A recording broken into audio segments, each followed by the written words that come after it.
সুপ্রভাত।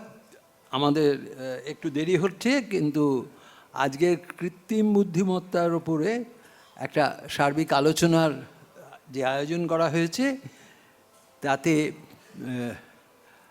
those who cannot follow Bengali, I'll translate it for you so that you understand, but যেহেতু এটা Bangla world ওয়াইডের সম্মেলন, সেই জন্য বাংলায় বলাটাই আমরা বাঞ্ছনীয় বলে মনে করব। আজকের এই আলোচনা চক্রে সর্বপ্রথমে আমি অধ্যাপক ডক্টর সুকুমার মুখার্জি, যিনি আমাদের মধ্যে সবচেয়ে বয়োজ্যেষ্ঠ এবং সবচেয়ে অভিজ্ঞ ব্যক্তি বলে আমরা জানি, তাকে মঞ্চে চলে আসবার জন্য অনুরোধ জানাচ্ছি। এরপরেই এই আলোচনা চক্রের সঞ্চালক আমার বন্ধু অঞ্জন ব্যানার্জি, তাকে আমি মঞ্চে আসবার জন্য অনুরোধ জানাবো। তারপরে আমি মঞ্চে আসার জন্য অনুরোধ জানাবো মাননীয় প্রবাল চৌধুরী মহাশয়কে, এবং তারপরে অধ্যাপক সব্যসাচী ভট্টাচার্যী, এবং পরিশেষে মাননীয় অমিতাভ রায়কে।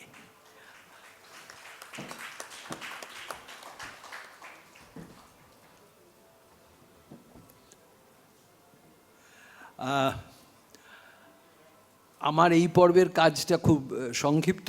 সেটা হচ্ছে, যিনি সঞ্চালক তার সাথে আপনাদের পরিচয় করিয়ে দিয়ে তার হাতে সবার কার্যভার তুলে দেওয়া। সঞ্চালক অঞ্জন ব্যানার্জি দীর্ঘদিন ধরে 47 বছর ধরে কম্পিউটার জগৎ এবং তার বিজনেস অ্যাসপেক্টের সাথে অত্যন্ত ওতপ্রোতভাবে জড়িত আছেন। তিনি বেসবিন বলে একটা কোম্পানির মুখ্য উপদেষ্টা, এবং তার সাথে ক্যাপজেমিনিতে কাজ করার সময় উনি IBM-এও কাজ করেছেন। ক্যাপজেমিনিতে কাজ করার সময় তাদের যে অ্যাকাডেমিক অ্যাক্টিভিটিগুলোর মধ্যে তার সাথে উনি ওতপ্রোতভাবে জড়িত ছিলেন। এখন উনি ব্যাঙ্গালোরে অবস্থিত পরিবারকে নিয়ে, কিন্তু তার এই কৃত্রিম বুদ্ধিমত্তা কি আমাদের উপর প্রভাব ফেলছে তার উপরে একটা তীক্ষ্ণ নজর আছে। সেই জন্য তিনি আমাদের হয়ে অন্যদের সাথে আলাপ আলোচনা করে আজকের এই আলোচনা সভার আয়োজন করেছেন। আমি অনুরোধ করব অঞ্জনবাবুকে এখান থেকে আলোচনা চক্রকে এগিয়ে নিয়ে যাওয়ার জন্য। ধন্যবাদ। ধন্যবাদ প্রফেসর ঠাকুর। গুড মর্নিং, সুপ্রভাত বন্ধুগণ। ভালো লাগছে, অনেক আমাদের মধ্যে অনেক ইয়াং স্টুডেন্টস যারা আছেন, এবং তাদের জন্যে এটা খুবই জরুরি যে আজকের টপিকটা, কারণ তাদের জীবনকে, তাদের ভবিষ্যৎকে এটা অনেকভাবেই ইম্প্যাক্ট করবে। শুরু করার সময় আমার একটা ছোট গল্প মনে পড়ে যাচ্ছে, যেটা না বলে পারছি না। Bit of humour. মুম্বাই এয়ারপোর্টের বাইরে, টার্মিনাল 2 এর বাইরে একটা ম্যারিয়ট হোটেল আছে। সেই হোটেলে রিসেন্টলি গত বছর একটা রেস্টুরেন্টে দে ডিসাইডেড কি ওখানকার ওয়েটারদের রিপ্লেস করে রোবটস নামানো হবে ফর ডেলিভারি অফ ফুড। যেদিন এটা হলো প্রথম, সেদিন ওই রেস্টুরেন্টে যথেষ্ট কেয়স, অ্যামিউজমেন্ট, একটা আশ্চর্যজনক অবস্থা হলো। কারণ এটার জন্যে যারা এসেছিলেন রেস্টুরেন্টে খেতে, তারা প্রথমবার এটা হচ্ছে বলে তারা প্রস্তুত ছিলেন না। ওখানে অনেক বাচ্চা ছিল ফ্যামিলিদের সঙ্গে, তাদের খুব মজা হলো। তারা ছুটে গিয়ে রোবটগুলোকে ধাক্কা দিচ্ছে, পোক করছে, নানানভাবে উত্ত্যক্ত করছে। তো একটা অ্যামিউজিং সিন তৈরি হলো। এর পরিণামে পরের দিন কি হলো সেটা আশ্চর্যের। পরের দিন যখন রেস্টুরেন্ট খুললো, তখন দেখা গেল যে প্রত্যেকটা রোবটের পাশে 2টো করে সিকিউরিটির লোক রাখা হয়েছে, যাতে রোবটগুলোকে ডিস্টার্ব না করা হয় এবং ওরা যাতে ড্যামেজ না হয়। তাহলে দেখুন, যখন আর্টিফিশিয়াল ইন্টেলিজেন্স ড্রিভেন রোবটগুলো প্রথম এলো, তখন তারা কিন্তু কিছু জবস ডিসপ্লেস করলো, কিছু ওয়েটারের, স্টুয়ার্টের চাকরি ওখান থেকে সরে গেল। কিন্তু সেই সঙ্গে তারা নতুন চাকরি ক্রিয়েট করলো, কারণ অ্যাডিশনাল সিকিউরিটির লোক সেখানে ডিপ্লয়েড হলো। ইন এ ওয়ে কিন্তু যে কোনো নতুন টেকনোলজির ইম্প্যাক্টে এরকমই হয়, কিছু জিনিস পাল্টায়, যেই পাল্টানোর সঙ্গে আমাদের পরিচিত হতে হয়। এআই এর ইম্প্যাক্ট কিন্তু আজকে আমাদের চারদিকে আছে, পজিটিভস এবং সাম কনসার্নস অলসো। যেরকম একটা ফ্যামিলি হসপিটালে চিকিৎসার পর একটা বিল পেল 1.6 crores।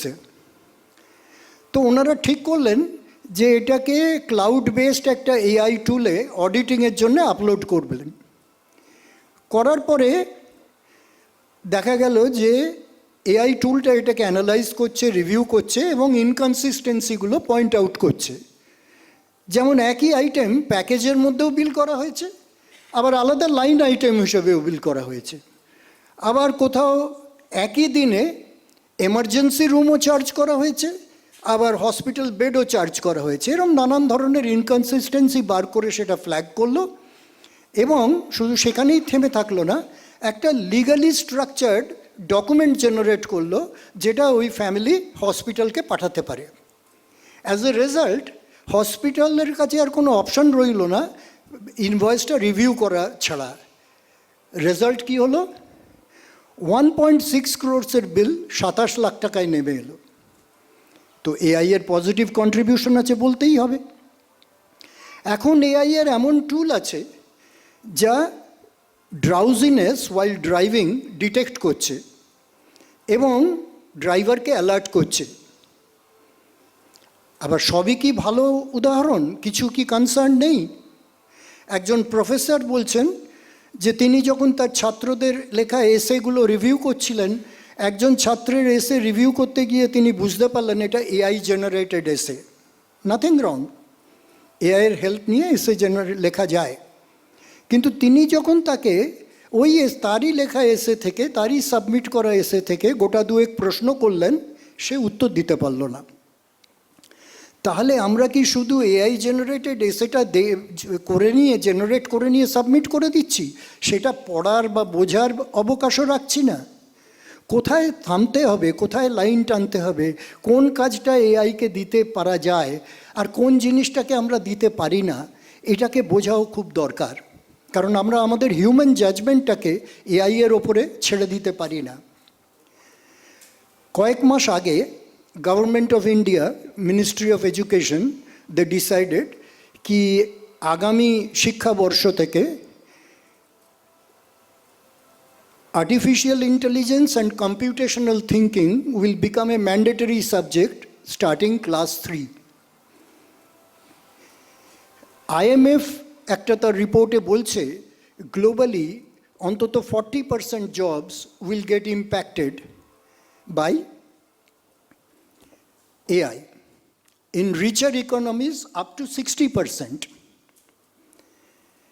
আরেকটা কথা আপনাদের বলবো যে ম্যাকেনজির যিনি গ্লোবাল সিইও বব স্টার্নফেল্ডস, তিনি বলছেন একটা ইন্টারভিউতে বিজনেস ইনসাইডার ম্যাগাজিনকে যে ম্যাকেনজির এখন 60,000 এমপ্লয়ি আছে, 60,000 employees, out of which 25,000 are AI agents.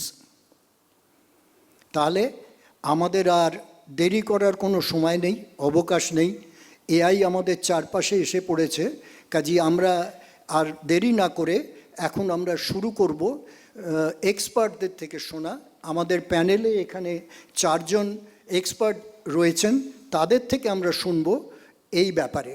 প্রথম আমি রিকোয়েস্ট করব প্রফেসর সব্যসাচী ভট্টাচার্যকে, যিনি একজন ফিজিক্সের স্টুডেন্ট এবং বিদেশে কাটাবার পর তিনি যখন দেশে ফিরে আসেন তখন তিনি TIFR tata institute of fundamental রিসার্চের ডিরেক্টর ছিলেন এবং তারপরে তিনি অশোকা ইউনিভার্সিটিতে পড়িয়েছেন এবং টিসিজি ক্রেস্ট বলে একটা অর্গানাইজেশনের উনি ফাউন্ডিং ডিরেক্টর।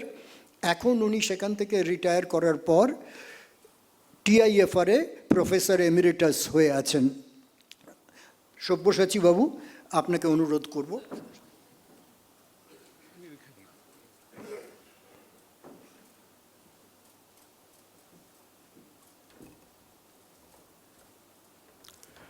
নমস্কার, ধন্যবাদ। আমার অনেক দিনের স্বপ্ন আজ সফল হলো যে এই বিষয়ে আমরা একসঙ্গে আসতে পেরেছি। আমি খুব খুশি যে অনেক অল্প বয়সী যাদের জন্য এটা করা, তারা আজকে এসেছেন। আচ্ছা, আমি একটু রাইজ অফ হ্যান্ডস দেখতে চাই যারা বাংলা একেবারে বোঝেন না, একটু হাতটা তুলবেন কাইন্ডলি। একটু একটু বোঝেন কিন্তু বোঝেন না। আচ্ছা, একটু একটু বোঝেন কিন্তু ইংরেজি বললে ভালো হয়, এরকম? আচ্ছা, ঠিক আছে, দেখা যাক কী হয়। হ্যাঁ, যদি অসুবিধে লাগে আমাকে একটু বলে দেবেন, কারণ আপনারা বুঝতে না পারলে পুরো কাজটাই ব্যর্থ। আচ্ছা, আমি জাস্ট কয়েকটা ছোট ছোট গল্প বলবো। তার উদ্দেশ্য হচ্ছে যে এআই ব্যাপারটা কি সেটা নিয়ে আমাদের কোনো স্পষ্ট ধারণা নেই, কিন্তু এটাও ঠিক যে এআই হচ্ছে একটা বড় বিপ্লব। এই বিপ্লবের মধ্যে দিয়ে আমরা চলেছি। আমরা ইতিহাস বইয়ে বিপ্লব সম্বন্ধে পড়ি, কিন্তু আমাদের জীবনে যখন চারদিকে বিপ্লব ঘটে আমরা সবসময় সেটা টের পাই না। 100 বছর বাদে লোকে এই সময়টাকে দেখিয়ে বলে একটা বড় বিপ্লব হয়েছিল। আমার মানে মূল বক্তব্য একটা লাইন, যে আমরা সবাই এখন একটা বিশাল সভ্যতার সংকট বা বিপ্লবের মধ্যে দিয়ে যাচ্ছি। এখন চোখ বন্ধ করে উট পাখির মতো বালিতে মাথা গোঁজার কোনো জায়গা আর নেই। এখন এই কথাটা বলার জন্য আমি কতগুলো ঐতিহাসিক উদাহরণ দিতে চাই। প্রথম উদাহরণটা সাম্প্রতিক, রিসেন্টলি 2024-এর ফিজিক্স নোবেল প্রাইজ এবং কেমিস্ট্রি নোবেল প্রাইজ দুটোতেই আর্টিফিশিয়াল ইন্টেলিজেন্সকে দেয়া হয়েছিল ভিন্ন কারণে। একটাতে বলা হয়েছিল মেশিন লার্নিং, অন্যটাতে বলা হয়েছিল প্রোটিন স্ট্রাকচার। আপনাদের মধ্যে বায়োলজি করেন কজন? একজন। আপনারা কেউ বায়োলজি করেন না? আচ্ছা, কেমিস্ট্রি কে করেন? কেউ করেন না। আচ্ছা, হিউম্যানিটিস কারা করেন? সোশ্যাল সায়েন্স কারা করেন? একটু হাত তুলবেন। হিউম্যানিটিস,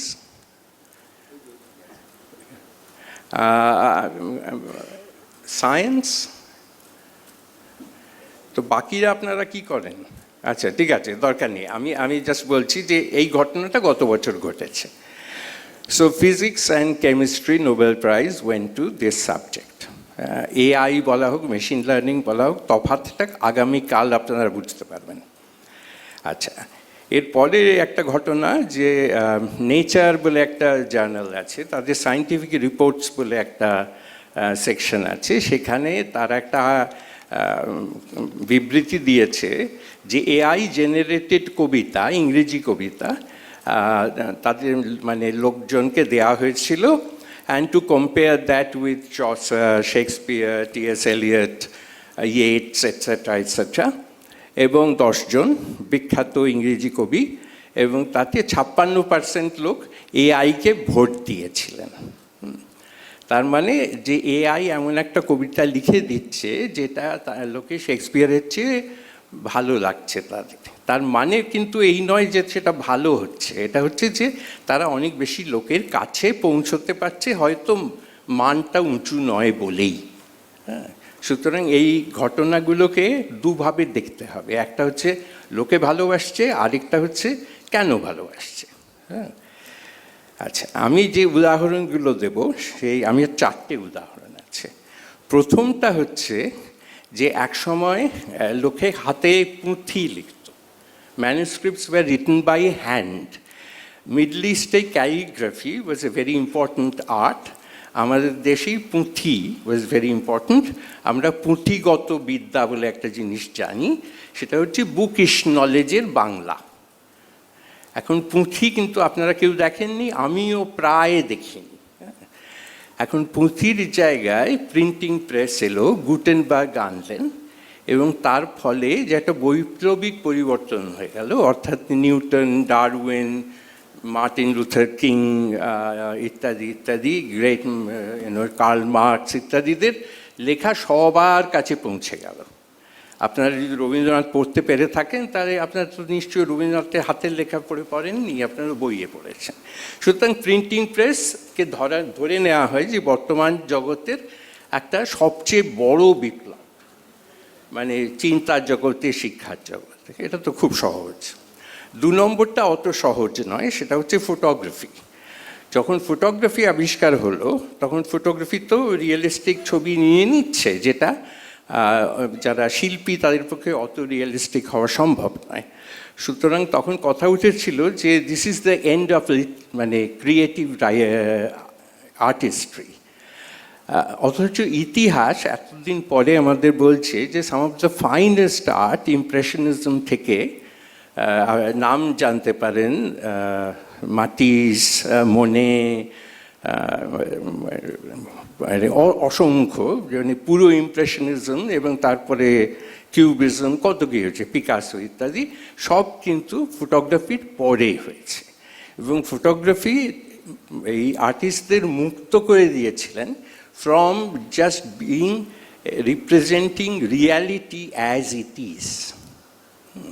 আপনারা যদি কোনোদিন প্যারিসে বা লন্ডনে বা নিউ ইয়র্কে যাবার সৌভাগ্য হয়, ওখানকার মিউজিয়ামগুলো দেখবেন, একটা ঘর থেকে আরেকটা ঘরে গেলে আপনারা বুঝতে পারবেন যে কখন রেনেসাঁস হয়েছিল, কখন একটা করে অন্য বিপ্লব ঘটেছে আর্টের জগতে। সেটা হচ্ছে 2। কাজে এখানেও গোড়াতে লোকে ভয়ে পেয়ে গিয়েছিল যে আমাদের চাকরি গেল, কিন্তু তারপরে সবচেয়ে বড় আর্ট তারপরেই হলো। এবং সেটা আপনি বলতে পারেন যে ওই চ্যালেঞ্জের জন্যেই এটা হলো, তা না হলে লোকে ওই পুরনো জিনিসের মতো বোরিং জিনিস শিখে যেত। 3 নম্বর ঘটনা ভারতবর্ষে সবার জানা উচিত, সেটা হচ্ছে ইন্ডাস্ট্রিয়াল রেভলিউশন। হ্যাঁ, ইন্ডাস্ট্রিয়াল রেভলিউশনে যন্ত্র দিয়ে মানুষের লেবারকে রিপ্লেস করে দেওয়া হলো। আপনারা জানেন, আমার এখন ভয় করে প্রশ্ন করতে, ভারতের যখন স্বাধীনতা সংগ্রামে মহাত্মা গান্ধী একটা চরকা তার ছিল সিম্বল। চরকা সিম্বলটা কেন ছিল সেটা কি আপনারা কেউ জানেন? কোনো উত্তর? আচ্ছা, চরকাটা এই কারণে যে তার আগে, মানে ইন্ডাস্ট্রিয়াল রেভলিউশনের আগে আমাদের সুতো কাটা হতো চরকা দিয়ে। তারপরে স্পিনিং জেনি বলে একটা যন্ত্রের আবিষ্কার হয় ম্যানচেস্টারে। সেইখান থেকে স্পিনিং জেনি একা 9টি চরকার কাজ করতে পারত এবং তার সেখান থেকে কটন মিল তৈরি হয়, মিলের তৈরি জামা কাপড়। আমার মনে হয় যে এখানে একজনও কেউ বসে আছেন যার জামাটা হাতে তৈরি। আমরা সবাই মিলের কাপড় পরি, কিন্তু এক সময় সেটা একটা পুজোর কাজে মিলের কাপড় পরা যাবে না এরকম সুদ ছিল। কিন্তু এবং ওই মানে বিদেশি রাজা আমাদের শোষণ করছেন তার প্রতীক হিসেবে চরকাকে দেখানো হয়েছিল। এবং সেইটা এখন তো মানে চরকা কেন কি অল্প বয়সী লোকেরা জানে না, কিন্তু একটা সময়ে ওইটা ছিল প্রতীক। কাজেই আমার বক্তব্য, আমি লাস্ট পয়েন্টটা আগে বলি, আমার বক্তব্য হচ্ছে যে পৃথিবীতে এই 3টে বড় বিপ্লব, সেই বিপ্লবগুলোতে একটা যন্ত্র মানুষকে রিপ্লেস করেছে এবং মানুষের কাজ বেটার করেছে। কিন্তু আমাদের সবসময় মনে রাখতে হবে যে যন্ত্র নিজে থেকে কিছু করতে পারে না, কিছু মানুষ এই এমন যন্ত্র তৈরি করে যার থেকে বাকিটা হয়। সুতরাং এআই স্বয়ংভূ কিছু জিনিস নয় যেটা আপনার থেকে গজে উঠবে এবং এইভাবে লোককে ক্ষতি করবে, কারো ভালো করবে ইত্যাদি। মানে এআই বলে কেউ নেই।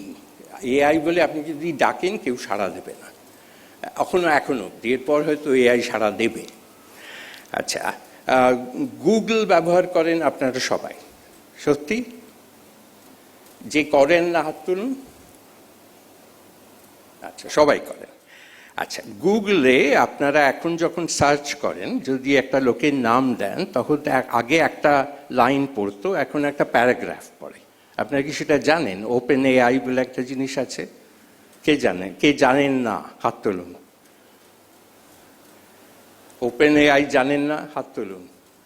আচ্ছা, তার মানে আপনারা মোটামুটি এখন এআই এর মধ্যে। হ্যাঁ, এবং আপনাদের প্রত্যেক দিনে প্রত্যেকটা কাজে এআই আপনাদের সাহায্য করছে।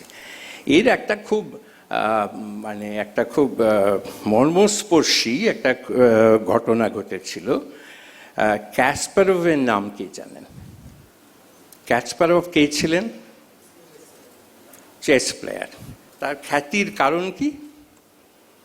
তার খ্যাতির, অনেক তো চেস প্লেয়ার আছেন, ক্যাসপারভের খ্যাতির কারণ কি? ওয়ার্ল্ড চ্যাম্পিয়ন তো আগেও হয়েছে, পরেও হয়েছে। এখন কে ওয়ার্ল্ড চ্যাম্পিয়ন? গুকেশ। আচ্ছা, তাহলে দেখুন আপনারা জানেন। হ্যাঁ, আচ্ছা, একটা সময়ে ক্যাসপারভের খ্যাতির কারণটা আমি বলে দিচ্ছি। উনি প্রথম ওয়ার্ল্ড চ্যাম্পিয়ন যিনি একটা IBM এর তৈরি চেস মেশিনের কাছে হেরেছিলেন। ঠিক ঠিক আচ্ছা, তো প্রথমবার জিতেছিলেন, তারপরের বার একটু মানে আনএথিক্যাল কাজ করে IBM ওকে হারিয়ে দেয়। তা একটা ছবি আছে, সেটা আমি অনেক সময় দেখাতে ভালোবাসি, আমাদের খুব মানে প্রিয় ছবি ছিল। সেটা হচ্ছে টেবিলে ক্যাসপারভ বসে আছেন, অন্যদিকে একটা কোনো লোক নেই, একটা কম্পিউটার, আর মাথায় এরকম করে দুটো হাত ক্যাসপারভের, describing the moment when he realizes he has lost. এবং তারপর থেকে কোনো লোক কিন্তু আর কোনো কম্পিউটারের সঙ্গে খেলেনি। অথচ আপনারা জানেন, গুকেশের নাম জানেন, ম্যাগনাস কার্লসেনের নাম জানেন, আপনারা কোনো কম্পিউটারের কি প্রোগ্রাম আছে তাই নিয়ে আপনাদের কোনো আগ্রহ নেই। হ্যাঁ, অথচ সেই সময় বলা হয়েছিল যে এরপর চেস খেলা বন্ধ হয়ে যাবে, কিন্তু বন্ধ তো হয়নি, বরঞ্চ এবং আমাদের দেশ থেকে বিশ্বনাথন আনন্দ এসছেন, গুকেশ এসছেন, প্রজ্ঞা এসছেন, মেয়েদের আছেন, মানে ভারতবর্ষ এখন একেবারে দাবায় বিরাট ব্যাপার করছে। এটা বিশ্বনাথন আনন্দের জন্যে, মেশিনের জন্যে নয়। হ্যাঁ, তো আমি এই উদাহরণগুলো দিচ্ছি একটা ঐতিহাসিক একটা মানে ছবি দেখাতে চাই যে এখন আপনারা যে সমস্যার মুখে দাঁড়িয়েছেন সেটা সমস্যাও যেমন, একটা অপরচুনিটিও তেমন। এখন আপনাকে স্থির করতে হবে আপনি কোন দিকটায় থাকবেন, সমস্যার দিকে থাকবেন না অপরচুনিটির দিকে থাকবেন, আপনি পিছিয়ে পড়বেন না আপনি এগিয়ে যাবেন। আমার বক্তব্য এই নয় যে AI কি, আমি খালি বলার চেষ্টা করছি যে ইতিহাসে দেখবেন যে এইরকম ঘটনা ঘটেছে, মানুষ তার মোকাবিলা করতে পেরেছে এবং তার ফলে আমাদের সভ্যতার প্রগতি হয়েছে, অগ্রগতি হয়েছে, এবং সেই সঙ্গে সঙ্গে অনেক ভুল কাজও হয়েছে। আমরা মাথা একসঙ্গে করতে পারলে আমরা সেই ভুল কাজগুলোকে যতটা সম্ভব কম করে যেটা ভালো সেটাকে গ্রহণ করতে পারি। হ্যাঁ, এইটা হলো ঐতিহাসিক প্রেক্ষাপট। যে AI নিয়ে কিন্তু আমি কিচ্ছু বলিনি। হ্যাঁ, আমি খালি বলেছি, আপনাদের চারটে উদাহরণ দিয়েছি। কি কি? প্রথমে বলেছি প্রিন্টিং প্রেস, তারপরে বলেছি ফটোগ্রাফি, তারপরে বলেছি ইন্ডাস্ট্রিয়াল রেভলিউশন, আর শেষকালে বলেছি চেস। এইবার আপনারা বাকিদের কাছ থেকে আসল ব্যাপারগুলো এবং তার কি ফল সেগুলো সব জানতে পারবেন। আমার আপাতত এইটুকু, কোয়েশ্চেন আনসারে যদি কোনো প্রশ্ন থাকে আবার ফিরে আসবো। ধন্যবাদ, নমস্কার।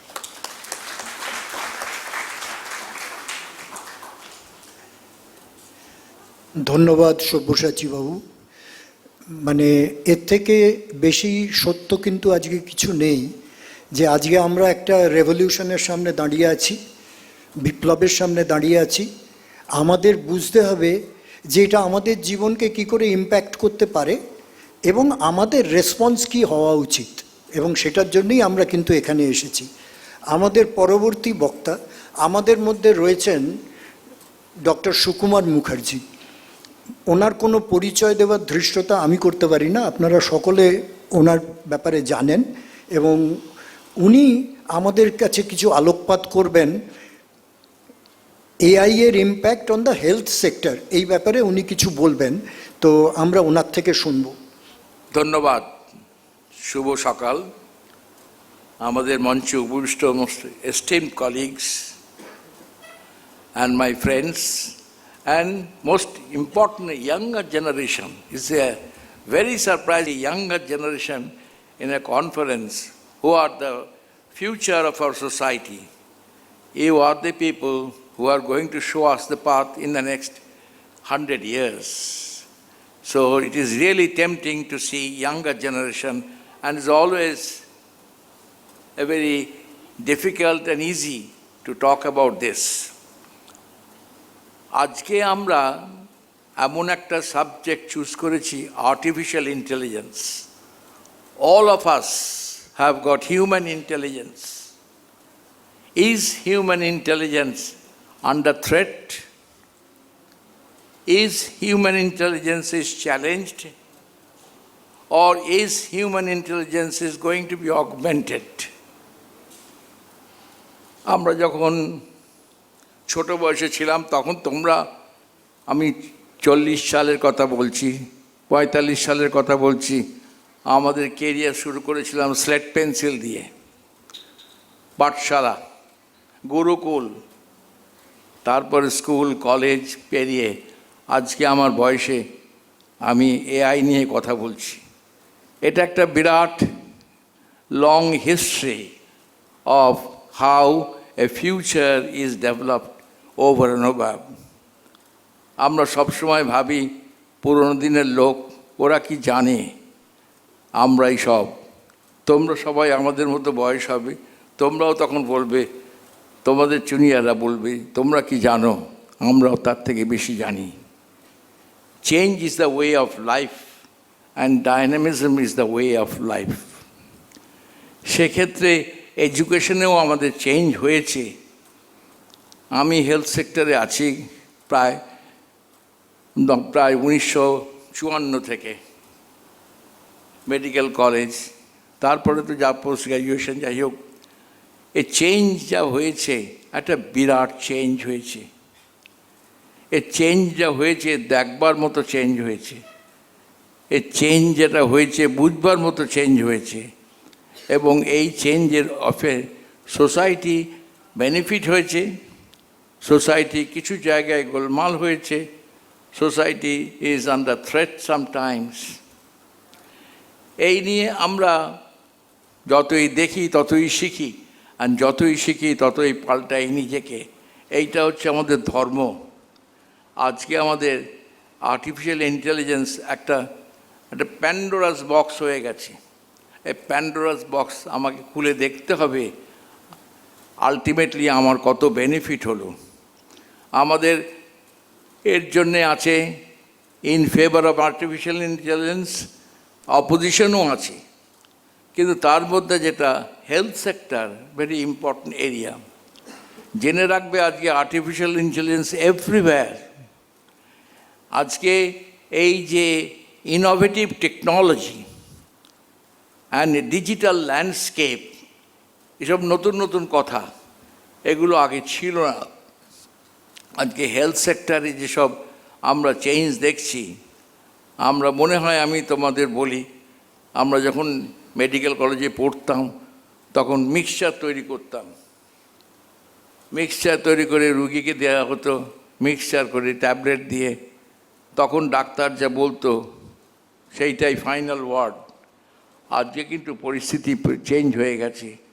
আজকে কিন্তু চিকিৎসা ব্যবস্থায় ট্রিটমেন্টটার মেইন পিভট হচ্ছে patient. Patient is the centre of the field and we are all serving people from the different corners. যার জন্যে আমাদের উন্নতি চাই, আমার পেশেন্টের উন্নতি চাই, আমাদের পেশেন্টের সেফটি চাই, আমাদের পেশেন্টের ইকোনমিক্স দেখতে হবে, সব দিক দিয়ে এটা চলতে হবে।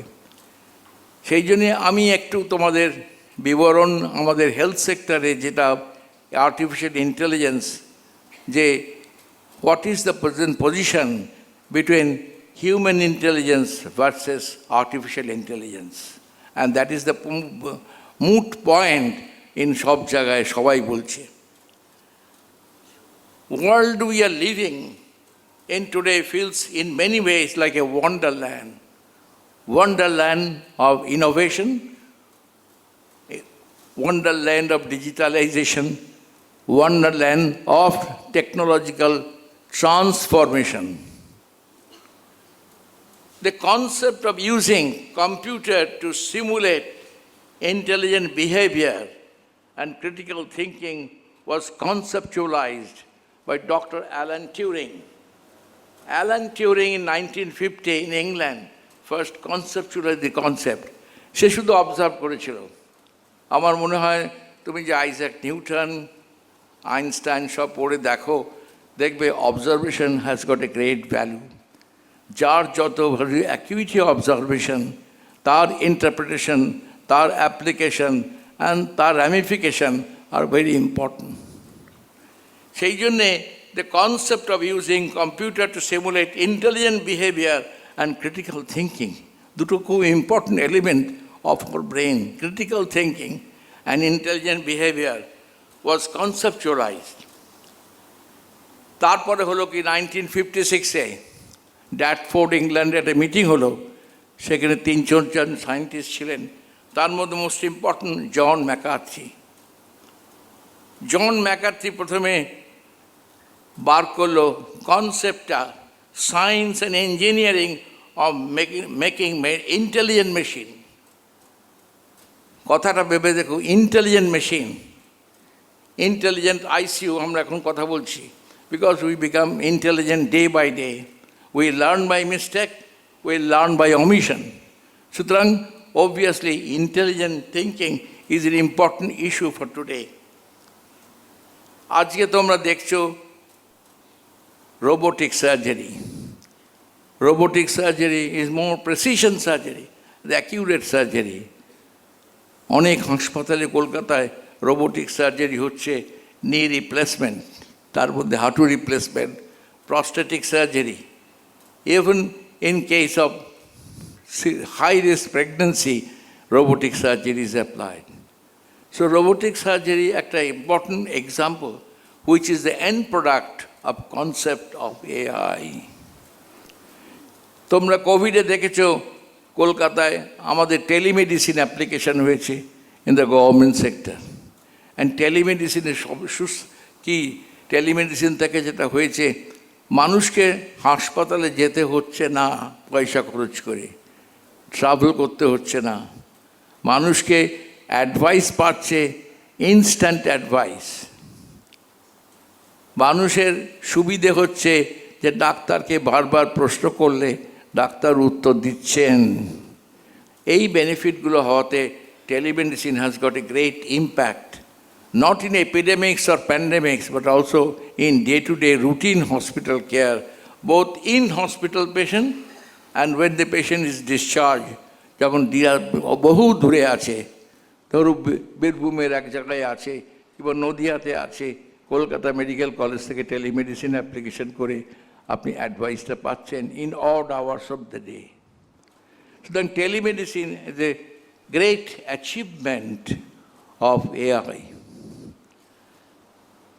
স্মার্টফোনস, তোমরা তো সবাই জানো স্মার্টফোনস, আমরা জানতাম না, আমরা অনেক বোকা ছিলাম, তোমরা অনেক বেশি ইন্টেলিজেন্ট তোমাদের মতো বয়সে, আমরা এত জানতাম না, এখন আমরা শিখেছি smartphones, not phones but smartphones, which is the end product of this. তারপরে আমরা সেলফ ড্রাইভিং কার্স, ড্রাইভার লাগবে না,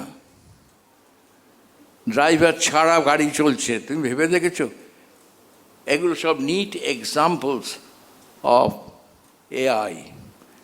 এবং একটা দিন আসবে তোমাকে ড্রাইভারের জন্য খরচা বেঁচে যাবে, ড্রাইভার কখন এলো না গেলো যায় আসে না, চতুর্দিকে চলছে উইদাউট ড্রাইভার। তো এগুলো সব glorious example what you are likely to see than myself. All of this is possible due to advances of AI. AI can exhibit a behavior like human beings. But there is a but. Butটা হচ্ছে lack of compassion, lack of empathy, lack of understanding of each and individual's mind. মানুষের তৈরি হয় কিন্তু beside the soul, body and the mind, তাকে বলে body mind complex. এই মাইন্ডটাকে এখনো পর্যন্ত ওভারকাম করতে পারেনি এআই। ডাক্তারিতে আমরা সব করি, ডিসিশন হলো, কিন্তু একটা দেখুন, পেশেন্ট কি চায়? পেশেন্ট ডাক্তারের হাত ধরতে চায়। পেশেন্ট কি চায়? পেশেন্ট ডাক্তারবাবু যেন পেটে হাত দিয়ে দেখে। পেশেন্ট কি চায়? পেশেন্ট আমাকে স্টেথোস্কোপ দিয়ে শোনে। সবটাই যদি মেকানিক্যাল হয়ে যায়, as if you are purchasing bread and butter from the shop, তাহলে এই sense of doctor patient bondage অনেকটা কমে যাবে। সেই জন্য প্রশ্ন আসে, এই বন্ডেজটা হয় না বাই রোবট, হয় না by AI, it is a human being. আর সিকনেস ইজ এমন situation, unless there is a compassionate doctor, unless there is a empathetic attitude, not sympathetic attitude, empathetic attitude, ডাক্তারিটা ওইরকম হয় না। ডাক্তারি has got emotion, ডাক্তারি has got a logic, ডাক্তারি has got a science, but side by side ডাক্তারি has got art. AI is a collection of process in a system with a capability to learn and solve the problem like human beings. They solve the problem. তুমি তাকে একটা feedback দাও। Remember, ফিডব্যাকটা should be authentic. ফিডব্যাকে যদি ভুল হয়ে যায়, তাহলে robot, chat GPT will give wrong answer. সেই জন্য আমাদের যে ট্রেনিংটা দরকার, প্রত্যেক যেটা দিচ্ছি, এ ট্রুথফুল ডেটা। এই data science is an important emerging science. And data সায়েন্সের জন্যে অনেক ভালো ভালো ছেলে তৈরি হচ্ছে। To generate data, and data must be authentic, data must be understandable, and data must be right direction. তাহলেই you can get the answer. Data যদি গোলমাল হয়ে যায়, you will get the wrong answer. ওই যে বললেন না, হাসপাতালে 1.6 crore বিল হয়েছিল, এ নিশ্চয়ই ডেটা ফ্রড। অ্যান্ড ডেটা ফ্রডের পরে সেটা 26 লক্ষ টাকায় কাগজে বেরিয়েছিল। সুতরাং এইটা একটা important issue. Data science must be very genuine. AI in healthcare is a beacon of hope in modern era to improve efficiency, to improve efficacy, having accessibility of healthcare service to all. একদিন আসবে সবাই doctor পাশাপাশি আছে, to give you a personalized care. Personalized care মানে all our human beings are externally may not be the same. Biology also, তোমরা যারা সায়েন্সের ছাত্র দেখবে, যখন বায়োলজি পড়বে, biology of human beings is extremely variable. আমি তোমাকে এক্সাম্পল দিচ্ছি, একটা কারো জ্বর হয়েছে, তাকে একটা অ্যান্টিবায়োটিক দিলে একজনের কাজ হলো আর একজনের কাজ হলো না। সেম ওষুধ, সেম অসুখ, কিন্তু কাজ হলো না। Why? Because there are genes behind. সুতরাং আমাদের জানতে হবে জেনেটিক সায়েন্স। জেনেটিক সায়েন্স জানলে তখন you can offer personalise treatment. আজকে আমরা প্র্যাকটিস করি, যেটা আমার মাস্টারমশাইরা বলে গেছেন, medicine is a science of uncertainty and law of probability. এই নিয়ে প্র্যাকটিস করে গেছে সবাই। কিন্তু এখন আমরা যাচ্ছি কি, আমরা চাই precision medicine. Precision medicine means যে treatment is specific for an individual. তার মানে individualize care is a remarkable achievement. যদি আমি কোনোদিন জানতে পারি তোমাদের কারুর what is the genetic makeup, what is the physical makeup, what is the disease status, তাহলে বুঝতে পারবো কোন ড্রাগে অ্যাকশন হবে, কোন ড্রাগে অ্যাডভার্স এফেক্ট হবে, কোন ড্রাগে অ্যাকশন হবে না। সুতরাং একটা দিন আসবে down the line in another 50 years, তখন ট্রিটমেন্টটা দেখবে অনেক মোর পার্সোনালাইজড দ্যান জেনারেলাইজড। আমাদের বহু মেথডস আছে এআইতে, তোমরা অনেকেই জানো। Machine learning, deep learning and natural language process. And natural language process LLM থেকে হয়েছে, তারপরেই হয়েছে আমরা chat GPT. Chat GPT. You talk to the AI and get the answer straight, as if you are buying a ticket from the counter to see a test match in Eden Garden. সুতরাং একটা দিন আসবে চিকিৎসার সুবিধে হবে। In fact, AI tries to move the goalpost from reactive disease concept to promotion of health with holistic and proactive approach. So that is now we are seeing. তোমরা যেমন একটা rising sun of future, we are in the setting sun of the ambience. So obviously তুমি দেখবে যে what is this effect. However, in general, what we think, we should take AI as a digital assistant. প্রত্যেক ডাক্তারের assistant আছে, help করে for the blood pressure recording, weight recording, respiration recording. একটা দিন আসবে এআই থাকলো, আমিও থাকলাম, দুজনে মিশে কথা বলে একজন পেশেন্টকে চিকিৎসা দিলাম। That is more specific treatment and to get the expected result. After all সব ট্রিটমেন্টের আউটকামটাই দেখতে হয়। সেই আউটকামটা ক্যান উই প্রমিস ডাক্তারবাবু আমার অসুখটা সারবে তো? এই প্রতিদিন আমরা দেখি, যার উত্তর কিন্তু হ্যাঁও নয় নাও নয়, এইরকম করে বলা যায় না, because individual variation is so much.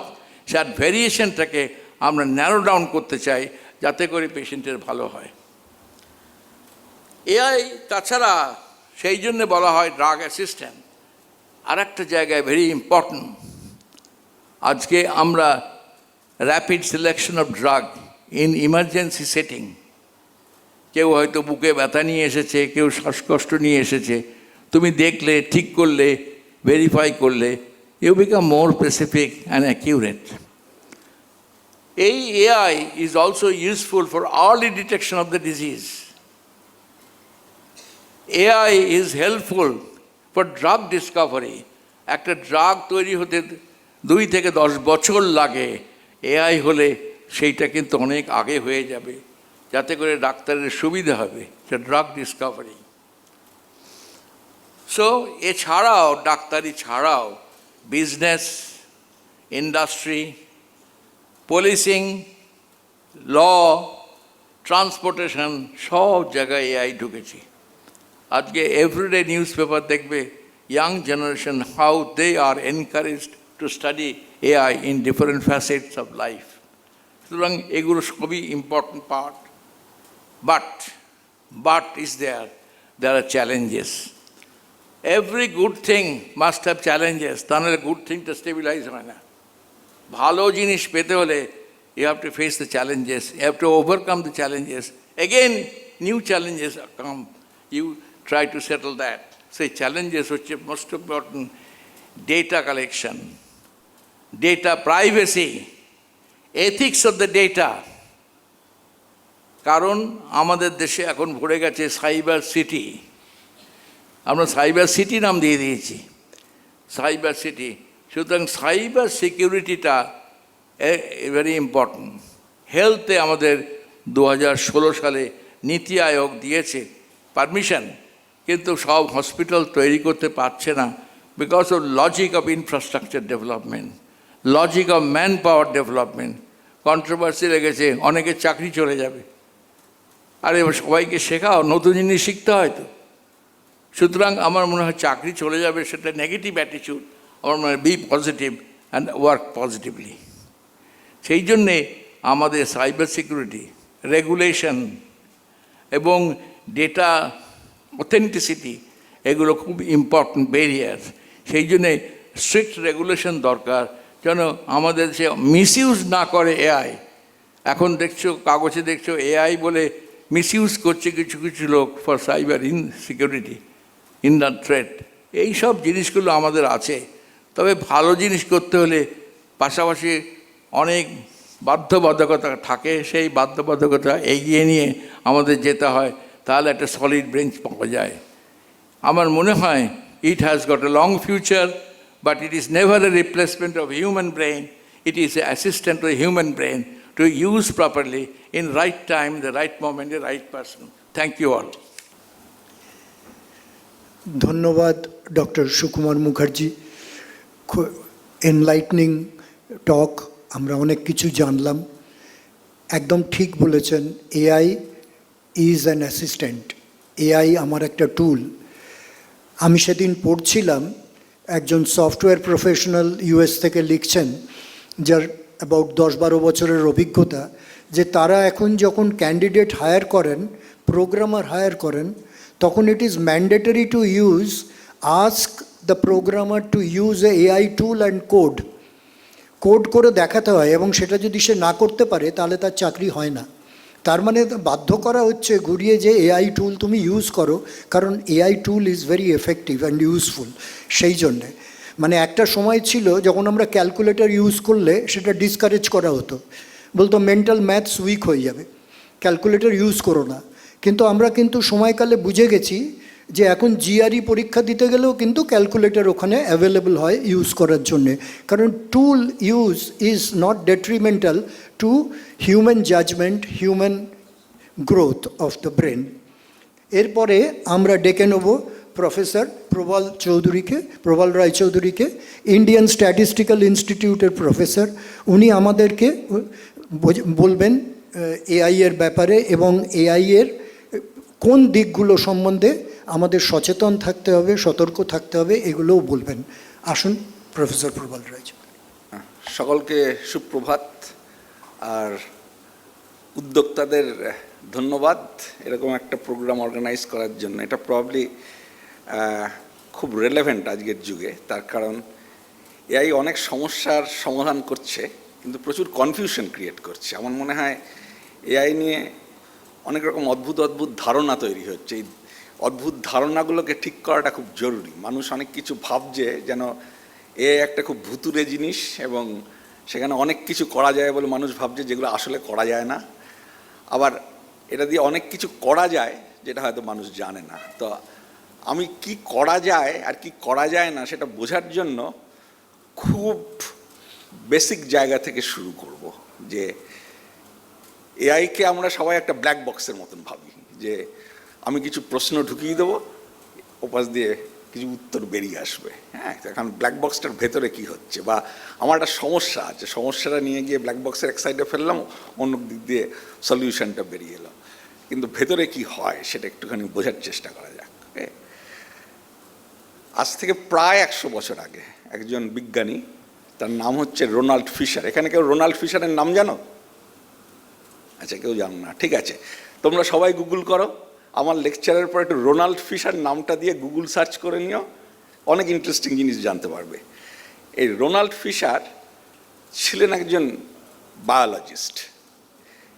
এই রোনাল্ড ফিশার সাহেব একটা খুব সহজ একটা প্রবলেম নিয়ে মাথা ঘামাচ্ছিলেন 1934-35-এ।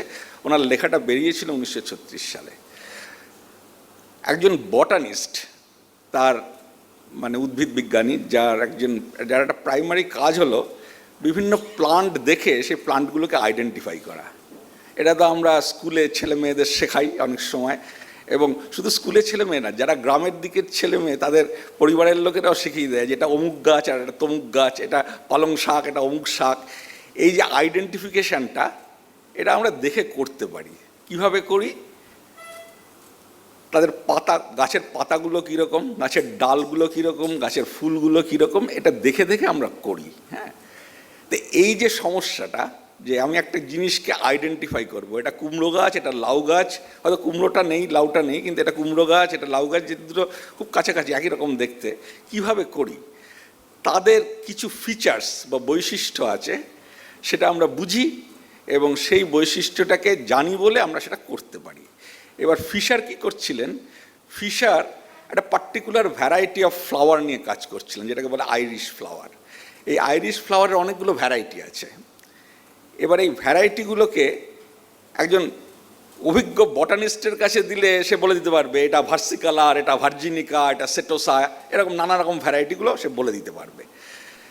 কিন্তু একজন অভিজ্ঞ বটানিস্টের কাছে না গিয়ে আমি যদি জিনিসটা আর একটু সহজে কিছু করতে চাই, কিছু উপায় আছে কি না, মানে একজন অভিজ্ঞ বটানিস্টের তো একটা অভিজ্ঞতা আছে, সেই অভিজ্ঞতাটা সে যদি কোথাও লিখে রেখে যায়, সেটা পড়ে একজন অনভিজ্ঞ লোক অনেক কিছু করতে পারে। এই এআই ব্যাপারটা অনেকটা সেই রকম। ফিশার কি করলেন? ফিশার এই বিভিন্ন আইরিশের তাদের ফুলগুলোর যে পাপড়ি তার বিভিন্ন মেজারমেন্ট নিলেন, মানে সেটা কতটা লম্বা, কতটা চওড়া, ফুলের যে তলায় যে সেপালটা থাকে তার কিছু মেজারমেন্ট নিলেন এবং সেগুলো উনি লিপিবদ্ধ করতে থাকলেন যে বিভিন্ন ভ্যারাইটির ক্ষেত্রে সেগুলো কীরকম। সব ভ্যারাইটির ক্ষেত্রে তো ফুলের পাপড়ির লেংথ একরকম হবে না, সব ভ্যারাইটির ক্ষেত্রে ফুলের পাপড়িটার কতটা চওড়া সেটাও একরকম হবে না। তো এবার ফিশার যে প্রবলেমটা নিয়ে মাথা ঘামাচ্ছেন সেটা হচ্ছে এই রকম যে এই মেজারমেন্টগুলো যদি আমি কাউকে বলে দিই, এই মেজারমেন্টগুলোর বেসিসে সে যদি বলে দিতে পারে যে এটা এই ভ্যারাইটি না তো ওই ভ্যারাইটি, এটা তো তাহলে মানুষ নয়, একটা কম্পিউটারও করতে পারে, তাই না? এখন কম্পিউটারের মধ্যে কিছু নাম্বার আমি ইনপুট করব, সেই নাম্বারগুলো দেখে একটা কম্পিউটার বলে দিতে পারবে যে এটা এই জিনিস না ওই জিনিস। এটাই কিন্তু আর্টিফিশিয়াল ইন্টেলিজেন্সের শুরু। এই 1936 সালে ফিশারের পেপারটা বেরোয় এবং এখনও মেশিন লার্নিংয়ের যে কোনো টেক্সট বইতে যে ইন্ট্রোডাক্টরি চ্যাপ্টারটা থাকে তাতে ফিশারের নাম থাকে এবং ফিশারের এই ডেটাটার এক্সাম্পল দিয়ে শুরু হয়। এটাই হচ্ছে শুরু।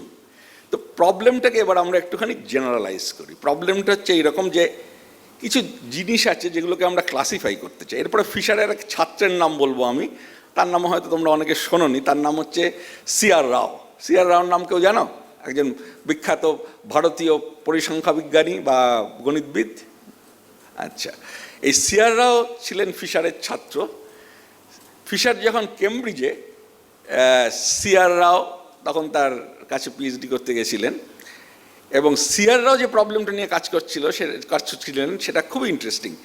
এটা হচ্ছে যে কেমব্রিজ অ্যানথ্রোপোলজিক্যাল মিউজিয়ামে প্রচুর আর্কিওলজিক্যাল এক্সকাভেশন থেকে প্রচুর স্কালস এসেছিল এবং সেই স্কালগুলো কিছু ছিল ব্রোঞ্জ এজ থেকে আর কিছু ছিল আয়রন এজ থেকে। এখন এই স্কালগুলো দেখে কোনোভাবে সেই ক্লাসিফিকেশনটা করা যায় কিনা, এটাই ছিল বেসিক প্রবলেম। এখানেও সে একই রকম ব্যাপার।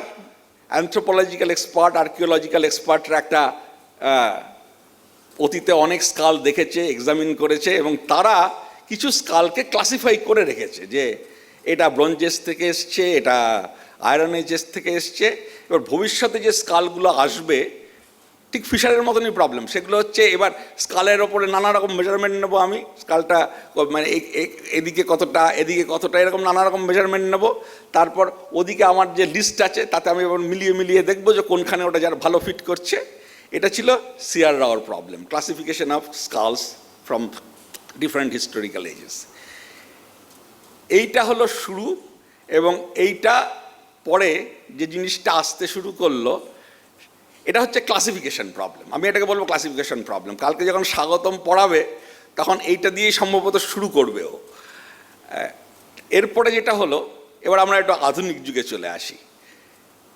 আমি যখন ব্যাংকে যাই একটা লোন নেওয়ার জন্য, ব্যাংক আমাকে একটা বস্ত বড় ফর্ম ফিল আপ করতে দেবে। সেই ফর্মে আমাকে অনেক কিছু লিখতে হবে, আমার আয় কত, আমার বাড়িতে কজন লোক আছে, আমি কি কাজ করি, এরকম অজস্র প্রশ্ন আমাকে করা হবে। তারপরে ব্যাংক ডিসাইড করবে যে আমাকে লোনটা দেওয়া ব্যাংকের পক্ষে লাভজনক কিনা। তার মানে হচ্ছে আমি লোনটা ঠিক ঠিক টাইম মতো রিপেমেন্ট করতে পারবো কিনা, তারপরে নাকি আমি ডিফল্টার হয়ে যাব, সেটা ব্যাংক ডিসাইড করবে। এটা ব্যাংক কিভাবে করে, এখানে অল্প বিস্তর হলেও সব ব্যাংকে খানিকটা স্ট্যাটিস্টিক্সের সাহায্য নিতে হয়। আর্টিফিশিয়াল ইন্টেলিজেন্সের ফাউন্ডেশনে কিন্তু যে জিনিসটা বসে আছে সেটা স্ট্যাটিস্টিক্স। এই স্ট্যাটিস্টিক্স শব্দটাকে এখন আমরা মাঝে মাঝে চেঞ্জ করে ডেটা সায়েন্সও বলছি, যদিও দুটো পুরোপুরি এক জিনিস নয়। আর আমি আরেকটা জিনিস বলি, এই যে শব্দগুলো এগুলোর বিবর্তন ঘটে। আমি যখন পিএইচডি করছি, এটা হচ্ছে সেই 1985 সালের কথা, তখন কিন্তু আর্টিফিশিয়াল ইন্টেলিজেন্স শব্দটা ছিল, কিন্তু তার থেকেও বেশি পপুলার ছিল আরেকটা শব্দ, সেটা হচ্ছে এক্সপার্ট সিস্টেম। এই এক্সপার্ট সিস্টেমটা এখন আর নেই, এই শব্দটার আমরা বিশেষ ব্যবহার করি না, এখন বলি খালি আর্টিফিশিয়াল ইন্টেলিজেন্স।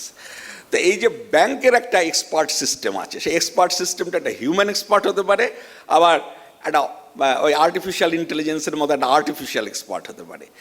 ব্যাংক কী করছে, আমি যে ইনপুটগুলো দিচ্ছি সেই ইনপুটগুলো ব্যবহার করে দেখছে অতীতে তাদের যারা কাস্টমার ছিল তাদের রেসপেক্টে আমার পজিশনটা কীরকম।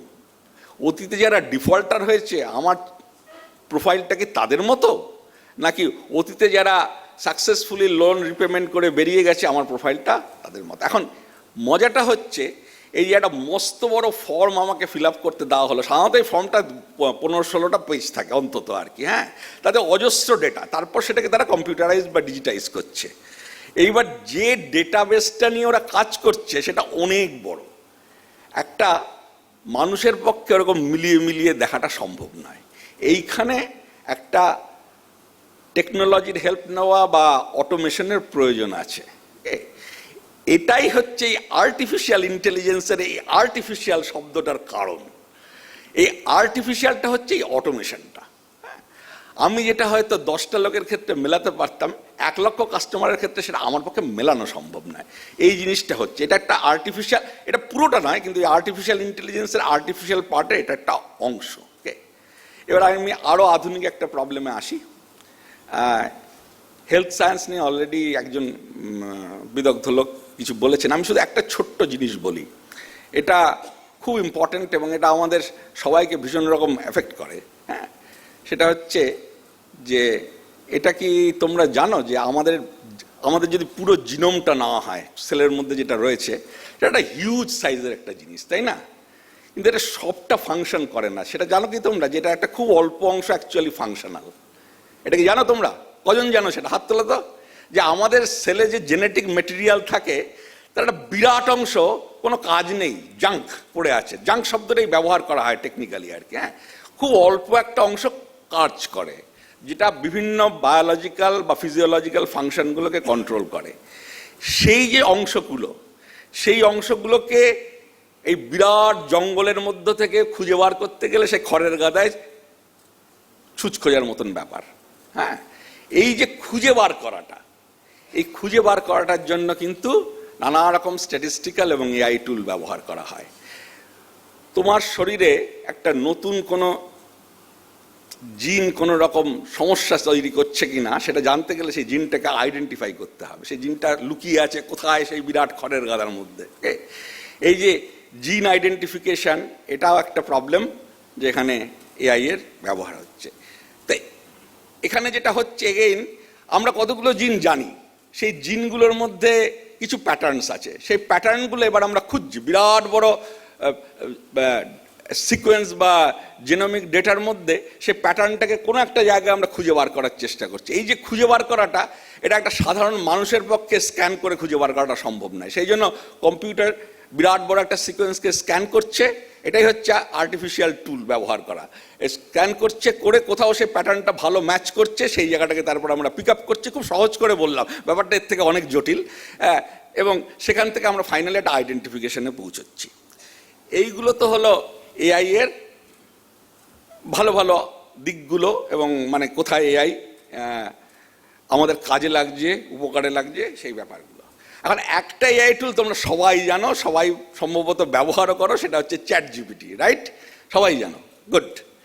এবার এই চ্যাট জিপিটি নিয়ে অনেক মজার মজার গল্প আছে।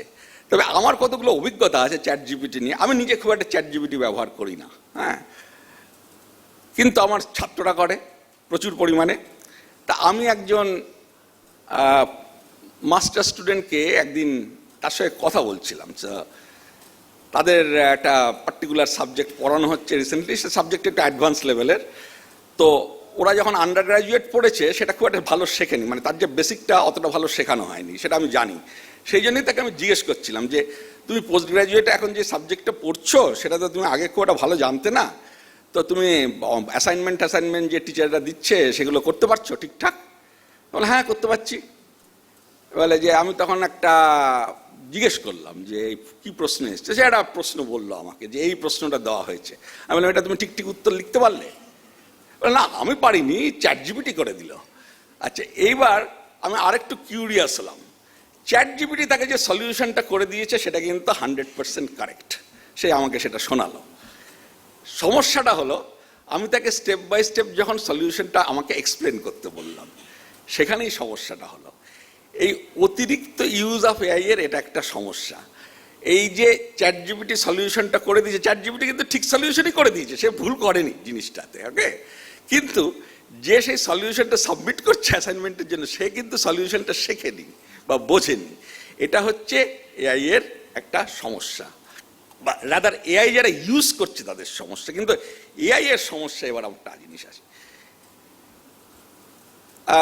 হিউম্যান এক্সপার্টই হোক আর আর্টিফিশিয়াল ইন্টেলিজেন্সই হোক, সবাইকে তো আগে কিছু শিখতে হয়, তারপরে তো এক্সপার্ট হয় সে, তাই না? মানে জন্মেই তো কেউ একটা এক্সপার্ট হয়ে যায় না, সবাইকে কিছু একটা শিখতে হয়। সেই শেখাটাতে যদি কিছু গন্ডগোল থাকে তাহলে সে সেই রকম এক্সপার্ট হবে। কেউ যদি ডাক্তারি শিখতে গিয়ে ভুল শেখে তাহলে সে ভুল ডাক্তারি করবে, কেউ কোনো ইঞ্জিনিয়ার যদি ইঞ্জিনিয়ারিং শিখতে গিয়ে ভুল শেখে সে ভুল ইঞ্জিনিয়ারিং করবে, সবার ক্ষেত্রে সেটা ট্রু। এই একই জিনিস কিন্তু আর্টিফিশিয়াল এক্সপার্ট বা আর্টিফিশিয়াল ইন্টেলিজেন্সের কাছে আছে। আর্টিফিশিয়াল ইন্টেলিজেন্স বা আর্টিফিশিয়াল এক্সপার্ট কোথা থেকে শিখছে? অতীতে যে ডেটাটা আছে সেই ডেটা থেকে সে শিখছে, সেই ডেটাটাকে সে ব্যবহার করছে। এইবার অতীতের ডেটায় যদি একটা বায়াস থাকে, সে বায়াসটা তার সলিউশন যেটা সে দেবে তার মধ্যেও সেটা রিফ্লেক্টেড হবে। মানে এটা একটা খুব common story about chat GPT, সেটা অনেকে হয়তো জানো, তবু আমি এখানে এটা বলছি। সেটা হচ্ছে চ্যাট জিপিটিকে যদি একটা গল্প লিখতে বলা হয় যে তুমি সারাদিনে আজকে কি করেছো সেটা নিয়ে একটা রচনা লেখো, অবশ্যম্ভাবেই চ্যাট জিপিটি যেটা লিখবে যে আমি সকালবেলা ঘুম থেকে উঠলাম, দাঁত মাজলাম, ব্রেকফাস্ট করলাম, তারপর আমার বাবা অফিসে বেরিয়ে গেল, মা রান্না করতে রান্নাঘরে ঢুকে গেল, মা অফিসে গেছে, সেটা কিন্তু চ্যাট জিপিটি লিখবে না। তার কারণ তার ডেটাবেসে সেই বায়াসটা আছে। এটাই হচ্ছে ব্যাপার। ঠিক একই রকমভাবে যখন ফেস রেকগনিশন করে কোনো একটা কনভিক্টকে আইডেন্টিফাই করা হচ্ছে, অনেক সময় সেখানে দেখা যায় যে একটা পার্টিকুলার গ্রুপের ক্ষেত্রে আইডেন্টিফিকেশন বেশি হচ্ছে, যেগুলো হচ্ছে ফলস আইডেন্টিফিকেশন। যেমন নর্থ আমেরিকাতে যদি মানে ক্রিমিনালদের বা কনভিক্টদের ডেটাবেসটা দেখা হয়, that is very skewed towards black population. As a result মানে এই ফেস রেকগনিশন বেসড কনভিকশনের ক্ষেত্রে ব্ল্যাকদের ফলস পজিটিভের রেট ইজ ভেরি হাই। এটা হচ্ছে এআই এর সমস্যা। আমাকে যে শেখাচ্ছে সে যদি আমাকে প্রথমেই ভুল শেখায়, সেই ভুলটা যদি আমার মগজস্থ হয়ে থাকে তাহলে আমি সেই ভুলটা করে যাব ক্রমাগত। যে কোনো এআই টুলের ক্ষেত্রে সেটা সত্য, সেটা ন্যাচারাল ইন্টেলিজেন্সের ক্ষেত্রে যেরকম সত্য, এআই টুলের ক্ষেত্রে সেটাই সত্য।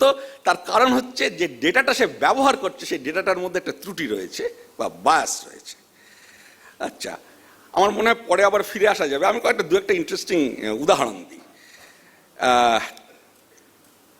আচ্ছা, এআই কম্প্যানিয়ন এই ব্যাপারটা তোমরা জানো যারা ছাত্ররা আছে? আমি তোমাদের তুমি করেই বলছি, তোমরা আমার থেকে বয়সে একটু ছোট ছাত্ররা রয়েছে, আমি ছাত্রদের দিকেই তাকিয়ে এই কথাটা বলছি। হ্যাঁ, যে তোমরা এআই কম্প্যানিয়ন শব্দটা জানো? এআই কম্প্যানিয়ন কি জিনিস একটু বলবে? কেউ একজন বলো, আমি একটু শুনি তোমরা কি বোঝো এআই কম্প্যানিয়ন ব্যাপারটা নিয়ে।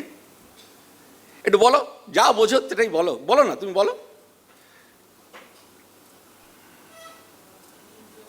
একটু জোরে বলো, সবাই শুনতে পায় যাতে।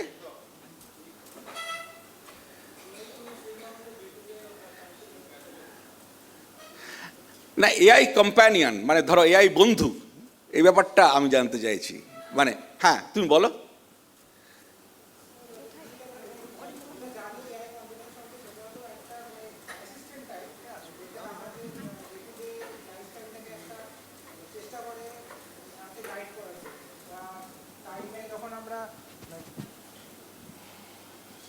হ্যালো, যখন আমরা একা ফিল করি তখন সে আমাদেরকে সাপোর্ট করে বা আমাদেরকে ডিপ্রেশন থেকে, এটা একটা বন্ধুর মতো, তাই তো? বন্ধুর মতো। হ্যাঁ, তো এটা একটা চ্যাটবট হতে পারে যার সঙ্গে তুমি কথা বলছো, সে তোমাকে কিছু দিচ্ছে, অথবা বসো, হ্যাঁ, তা অথবা এটা একটা ইমেজ হতে পারে একটা কিছুর, যার সঙ্গে তুমি ভিডিওতে ইন্টারাক্ট করছো, এরকম হতে পারে। এইবার এই জিনিসটার অনেক বিপজ্জনক কনসিকুয়েন্স আছে। আমি আমেরিকার একটা শহরের কথা, আমি নাম বলছি না বিশেষ কারণে, একটা ঘটনা বলি। সেখানে একটি পরিবার একদিন লক্ষ্য করে যে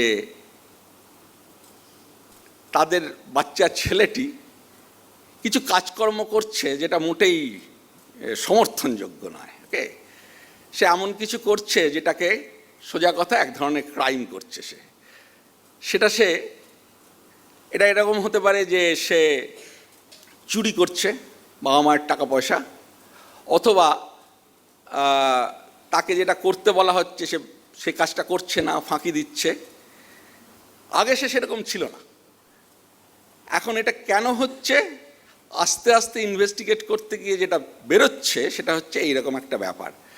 সে যখন তার এআই কম্প্যানিয়নের সঙ্গে ইন্টারাক্ট করছে, কথা বলছে, এআই কম্প্যানিয়ন কিন্তু ক্রমাগত নিজেকে আপডেট করছে। সেই ছেলেটির সঙ্গে সে যখন কথা বলছে, সে ছেলেটির কাছ থেকে কিছু ইনপুট পাচ্ছে, সে ছেলেটির ভালো লাগা মন্দ লাগা সে ক্রমাগত অ্যানালাইজ করছে, এবং তারপরে এআই কম্প্যানিয়ন যাতে ছেলেটা এআই কম্প্যানিয়ন মনে করছে এটা হলে ছেলেটার ভালো হবে, সেরকম কিছু করছে।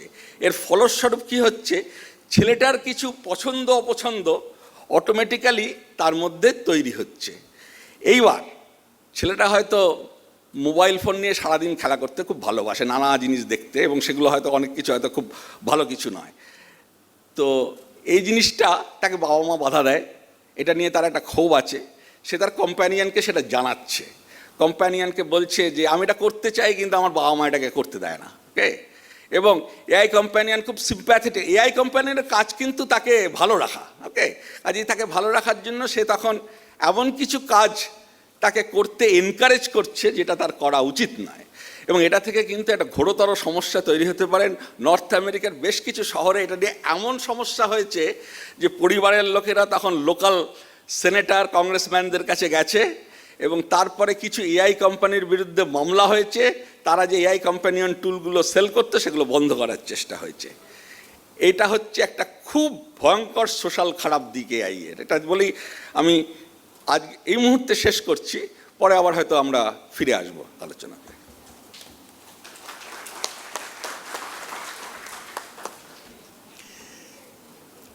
ধন্যবাদ প্রফেসর প্রবল রায়চৌধুরী। এবারে আমি অনুরোধ করব, আমাদের মধ্যে রয়েছেন অমিতাভ রায়, যিনি আমার পূর্বতন কলিগও বটে এবং একজন ইন্ডাস্ট্রি লিডারও বটে। তিনি বর্তমানে ইন্ডিয়ান চেম্বার অফ কমার্সের national committee on technology and expertise and ইনোভেশনের চেয়ারম্যান। মোস্ট রিসেন্টলি রিটায়ার করার সময় তিনি এরিকসন গ্লোবাল সার্ভিসেসের ম্যানেজিং ডিরেক্টর ছিলেন, এবং তিনি বহু লোকের মেন্টর। এরকম একজন মানুষের কাছ থেকে আমরা আজকে শুনব যে ইন্ডাস্ট্রি অ্যান্ড কমার্সকে কিভাবে এআই ইম্প্যাক্ট করতে পারে এবং আমাদের সেই জন্যে কীভাবে প্রস্তুত থাকতে হয়। অমিতাভ। থ্যাংক ইউ অঞ্জনদা। সবার শেষে বলার একটা অ্যাডভান্টেজ হচ্ছে যে মোটামুটি সবাই কভার করে দিয়েছে যা যা বলার থাকে নর্মালি এআই নিয়ে আমাদের যা যা জানার থাকে। কিন্তু এই ইংরেজিতে একটা কথা আছে, last but not the least, সেইটাকে প্রমাণ করার জন্য কিছু তো বলতেই হবে। সো আমি ইন্ডাস্ট্রির সাইড থেকে বলবো, কমার্শিয়াল ইন্ডাস্ট্রিতে, যে এআই কি করে এবং কি চ্যালেঞ্জ আমরা ফেস করছি ইন্ডাস্ট্রি ওয়াইড। যেটা দিয়ে শুরু করব যে এআই কথাটা নিয়েই, হ্যাঁ, ইজ আর্টিফিশিয়াল। সো আর্টিফিশিয়াল কেন বলা হয় এটাকে? Because it is not real. So একটা জিনিস আমি যদি সবাইকে বলি যে আজকের এই মিটিং থেকে বেরোবার সময় মাথায় নিয়ে বেরোবে, যেটা হচ্ছে এআই ইজ নট রিয়েল। ওকে, যত রকমের প্রবলেম সাইডটা আমি শুনলাম এখানে, সব প্রবলেম সাইডটার কিন্তু একটাই কারণ, বিকজ আমরা আর্টিফিশিয়াল জিনিসটাকে রিয়েল হিসেবে ট্রিট করার চেষ্টা করছি। ওই বায়াস টায়াসের কথা আমি আসবো ওইটায়। সো আরেকটা জিনিস হচ্ছে যে এই হাইপটা যেটা তৈরি হয়েছে সোসাইটিতে, যে এটা ইউনো লোকে বলছে জেন এআই মানুষের সমান ভাবার ক্ষমতা হয়ে যাবে। হ্যাঁ, মানে আই থিঙ্ক পার্সোনালি, এবং মানে যারা সায়েন্টিস্টও আছে তারাও এটা বিশ্বাস করেন না যে এটা কোনোদিন হবে। সো কেউ যদি এরকম বলে কখনো যে এআই মেশিন মানুষের থেকে বেশি ইন্টেলিজেন্ট হয়ে যাবে, এটা বাজে কথা। এটা হতে পারে না, কারণ মানুষের যে কতগুলো ব্যাপার আছে, ব্যক্তিত্ব তার মধ্যে একটা, এআই কখনো সেটাকে রেপ্লিকেট করতে পারে না। অরিজিনালিটি এআই কখনো রেপ্লিকেট করতে পারে না। এআই যেটা পারে সেটা হচ্ছে প্যাটার্ন রেকগনাইজ করতে পারে। সো কেউ যদি ভাবে যে কেউ আইজ্যাক নিউটন প্যাটার্ন রিকগনিশন খুব ভালো করতেন বলে তার এত নাম হয়েছে, বা চারটে জিনিসকে ম্যাচ করাতে পেরে আইনস্টাইন এত বড় বিখ্যাত বৈজ্ঞানিক হয়েছেন, এটা তো বাজে কথা। অতএব যে যেটা করতে পারবে না সেটা তার থেকে এক্সপেক্ট করাই উচিত না। ওই again coming back to the same thing, যে it's artificial, it's not real. আমরা এটাকে তৈরি করেছি যে জিনিসটা অনেকটা ডেটা সেট একসাথে নিয়ে খুব তাড়াতাড়ি, কম্পিউটেশনাল পাওয়ারটা যেহেতু বেড়ে গেছে, সেটাকে ইউজ করে খুব তাড়াতাড়ি একটা রেসপন্স দিতে পারে in almost real time basis. এবং তার জন্য ওই যে আমরা শুনছিলাম যে ড্রাইভারলেস কার হবে। সো আমার আগের কোম্পানিতে যখন কাজ করতাম, আমরা এই প্রজেক্টটা ছিলাম উইথ ভলভো, যে কী করে ড্রাইভারলেস কার চালানো যায়, বিকজ ওই এরিকসন মোবিলিটি নিয়ে কাজ করে, যে ওই মোবাইল কমিউনিকেশন, মানে দুটো মোবাইল ডিভাইস, এখানে গাড়িটা একটা মোবাইল ডিভাইস, আরেকটা গাড়ি একটা মোবাইল ডিভাইস, তো তারা কী করে কমিউনিকেট করবে নিজেদের মধ্যে, এইগুলো দেখার জন্য। সো এই fast communication almost real time বেসিসে এই যবে থেকে এই কম্পিউটার এটা করতে শুরু করেছে, তখন থেকে আমাদের কাছে একটা অপরচুনিটি এসছে। হ্যাঁ, এই টেকনোলজিটা বহু পুরনো। হ্যাঁ, মানে আমি ড্রাইভারলেস কারের একটা এক্সাম্পল দিয়ে বলতে পারি, যদি আমরা সেইটাকে ধরে থাকি, কারণ ওইটা নিয়ে কথা হয়েছে এখানে, হাজারটা এরকম এক্সাম্পল আছে। এই যে এআই টেকনোলজিটা আমরা ইউজ করি আজকে, সেটা অনেক পুরনো, এটা নাথিং নিউ। আমার কাছে কম্পিউটেশনাল পাওয়ার ছিল না। একটা ড্রাইভারলেস কার কী করে, এর মধ্যে কী আছে, কতগুলো সেন্সার আছে যেটা বহু বছর ধরেই আছে, কতগুলো ডিজিটাল ক্যামেরা আছে সেটাও বহু বছর ধরে আছে, আর কিছু বেসিক প্রসেসিং ক্যাপাসিটি সেটাও পৃথিবীর আমাদের মানুষের কাছে বহু বছর ধরে আছে, কিন্তু তার এত স্পিড ছিল না যে এটা রিয়েল টাইম বেসিসে কোনো একটা ডিসিশন নিতে পারে। ঠিক আছে, ডিসিশন সাপোর্ট সিস্টেমগুলো রিয়েল টাইমে কাজ করতো না। সো আজকে সেটা করতে পারে। সো এর জন্য ইন্ডাস্ট্রিতে কোথায় কোথায় এআই খুব ভালো কাজ করছে। ডাক্তারবাবু বলেছেন আমাদেরকে মেডিকেল সায়েন্সে কোথায় ভালো কাজ করছে। সত্যি তো, মানে এখন একটা এক্সরে একটা এআই সিস্টেমে দিয়ে দিলে, ছবিটা তুলে ও কত কোটি বা কত হাজার কোটি পুরনো এক্সরে রেফারেন্স করে বলে দেবে যে এটাকে কোথায় কী প্রবলেম আছে বা কোথায় কী প্রবলেম নেই। এটা তো মানুষের পক্ষে সম্ভব না, আমরা কিন্তু করতে পারি, সম্ভব। আমার কাছে 10 বছর লাগবে হয়তো। সো ওইটা হয়। আমি যদি ম্যানুফ্যাকচারিং ইন্ডাস্ট্রিতে যাই, আমাদের দেশেও খুব কাছের এক্সাম্পল হচ্ছে টাটা স্টিলে এটা ইমপ্লিমেন্ট করেছে। মেশিনগুলোকে ওরা প্রোঅ্যাক্টিভ মেনটেনেন্স করে। হ্যাঁ, সো যেমন প্লেনের কথা যদি বলি, বোয়িংয়ের ইঞ্জিন, কত লাখ প্যারামিটার ওরা এভরিডে কালেক্ট করে এই ইঞ্জিনগুলো যখন চলে, এবং সেইটাকে অ্যানালিসিস করে ঠিক করে যে কোন কম্পোনেন্টটা ফেলিয়ার হতে পারে, অর্থাৎ কোনটার আগে রিপ্লেস করা দরকার। Very good example of usage of AI. হ্যাঁ, খুব সুন্দর করে এটা করছে। প্রচুর কোম্পানিতে প্রোডাক্টিভিটি বেড়ে গেছে, কারণ মেশিন ডাউন টাইম ম্যানুফ্যাকচারিং কোম্পানিতে একটা বড় প্রবলেম। সো এআই টুল ইউজ করে সেটাকে আমরা করতে পারছি।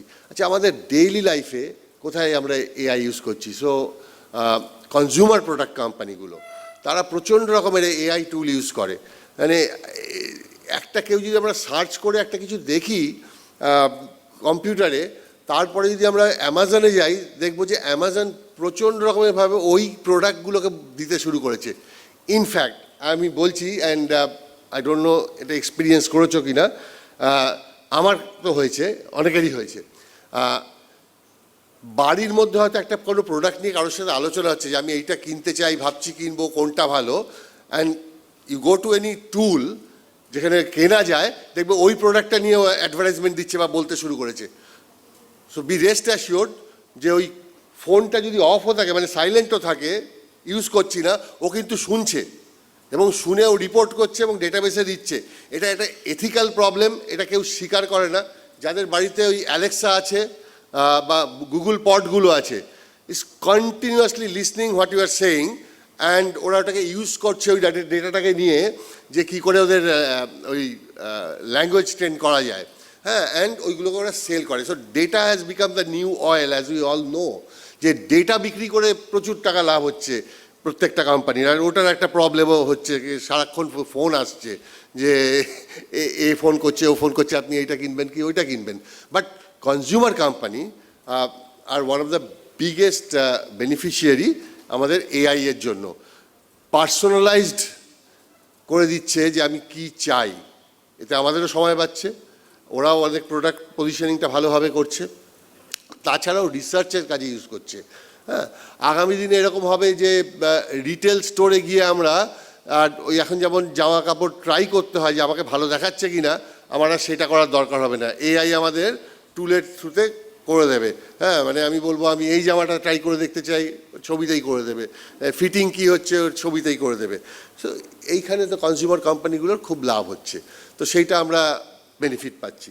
ফাইন্যান্স সেক্টরেও লাভ হচ্ছে। আজকে আমরা ফাইন্যান্সিয়াল ফ্রড ডিটেকশনের ক্ষেত্রে এআই একটা বড় ইউজ করছি।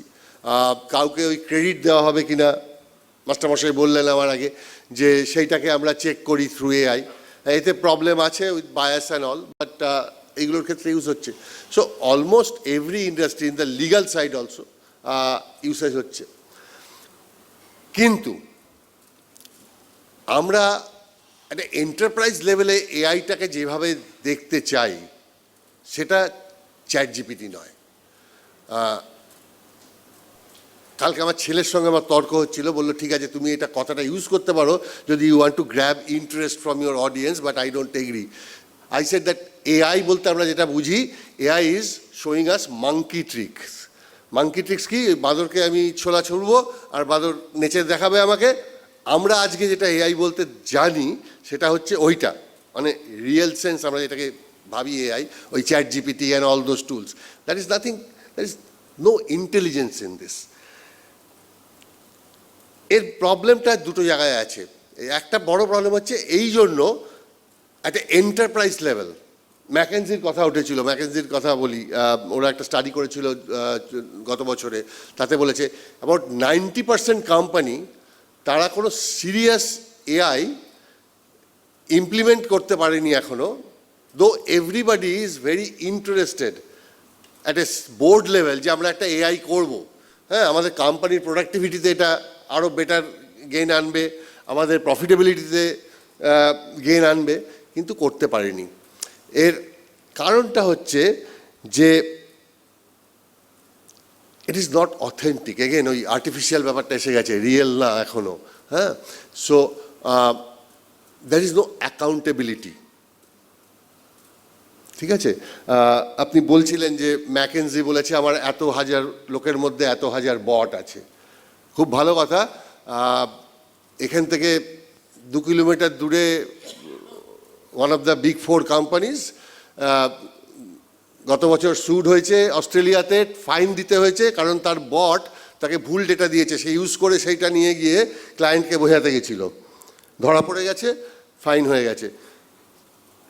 এটা নন এথিক্যাল ইউজ না, এথিক্যালি ইউজ করেছে, আমি ডেটা জেনারেট করেছি। প্রবলেমটা কি? যে তার তো কোনো অ্যাকাউন্টেবিলিটি নেই। আজকে আমি একটা রেকমেন্ডেশন দিলাম to the CFO, and CFO সেটা নিয়ে গিয়ে বোর্ডে প্রেজেন্ট করে একটা কোম্পানির ফিউচার ইনভেস্টমেন্ট ঠিক করলো। ওই লোকটার অ্যাকাউন্টেবিলিটি আছে। ওই লোকটা তো কালকে গিয়ে বলতে পারবে না যদি কোম্পানি ডুবে যায় যে না আমাকে এআই বলেছিল বলে আমি বলেছি, তাই না? তো সেইখানে একটা প্রবলেম দেখা দিচ্ছে। সো এইটার জন্য অনেক কাজ হচ্ছে, মানে আমি অত ডিটেলে আজকে যাব না এখানে, বাট তার কারণগুলো হচ্ছে ওই একটা কথা উঠেখানে হয়েছে, এটা হচ্ছে যে বায়াস, প্রচণ্ড রকমের বায়াস আছে ডেটার মধ্যে, আর এই বায়াসটা দিনকে দিন বেড়ে যাচ্ছে। কীভাবে বেড়ে যাচ্ছে? বিকজ যে ডেটাটা নিয়ে কাজ করা হচ্ছে, একটা বড় প্রবলেম হচ্ছে যে সেই ডেটাটা হচ্ছে পাবলিক ডেটা, অ্যান্ড পাবলিক ডেটার আবার কোনো অ্যাকাউন্টেবিলিটি নেই। ল্যারি এলিসন গত মাসে বলেছেন একটা খুব ইন্টারেস্টিং কথা, যে এর পরের লেভেলে এআইকে নিয়ে যেতে হলে বা এলএলএমগুলোকে, লার্জ ল্যাঙ্গুয়েজ মডেলগুলোকে নিয়ে যেতে হলে they will have to use private data যেখানে অ্যাকাউন্টেবিলিটি আছে। এবার কি হচ্ছে, আমি কালকে একটা লিঙ্কডইনে আর্টিকেল লিখলাম এটা নিয়ে যে এআইটা খুব ভালো, এটা করতে পারে। পরশুদিন যদি কেউ সার্চ করে থ্রু চ্যাট জিপিটি এআইটা ভালো কাজ করতে পারে কি না, ও কিন্তু আমি যেটা লিখেছি, আমি একটা এক্সপার্ট নই, ওটাকেও কনসিডার করে নিচ্ছে, করে ও একটা লেখা তৈরি করে দিল। লেখাটা ভুল, কারণ আমার নলেজটা ভুল ছিল, অ্যাজ অ্যান এক্সাম্পল। বা ধরা যাক একটা মেশিন নিয়ে, যে এই মেশিনটা ভালো না আমি লিখেছি। এবার পরশুদিন একজন জিজ্ঞেস করেছে এই মেশিনটা সম্বন্ধে, আমার যে ভালো নাটা ও ফ্যাক্টর ইন করেছে as a percentage of his response. এর সো এটা হচ্ছে ডেটা প্রবলেম, ডেটা বায়াস হয়ে গেল। হ্যাঁ, এইবার কি হলো, ও যে লেখাটা লিখলো ওটা আবার নেটে রয়ে গেল, replication of data. So 90% of the data is not authenticated, যেটা পাবলিক ডেটা আছে। এইবার হচ্ছে 95% of the data today we are generating on the net are generated by all this AI tools. So you see replication of this bias how fast এটা হতে শুরু করছে। তো Larry Ellison কি বলেছে, ওরাকেলের যে হেড, বলছে প্রাইভেট ডেটায় যেতে হবে, যেখানে কেউ একটা ওনারশিপ নেবে এই ডেটাটার। যেটা আমি যেটা বলেছি ঠিক বলেছি, না বললে তো আমি জানবো না। সো ডেটা বায়াস একটা প্রবলেম। হ্যাঁ, সাদা কালো ডিফারেন্সিয়েট করতে পারছে না। ইন্ডিয়াতে রিয়েল লাইফ প্রবলেম, গত মাসে আমরা ডিসকাস করেছি একটা নিয়ে, যে ক্রেডিট কার্ড ইস্যু করার জন্য ওরা যে অ্যালগরিদম ইউজ করছে, ও পিনকোড দেখে ঠিক করে ফেলছে যে ওইখানে কতগুলো ক্রেডিট কার্ড আছে, তাদের লোকগুলো কেরম পেমেন্ট করে। হ্যাঁ, যদি আপনার বাড়ি আলিপুরে হয়, একদম আপনার যদি ক্ষমতা নাও থাকে টাকা লোন ফেরত দেওয়ার, ওই পিনকোড দেখে আপনাকে অ্যাপ্রুভ করে দেবে।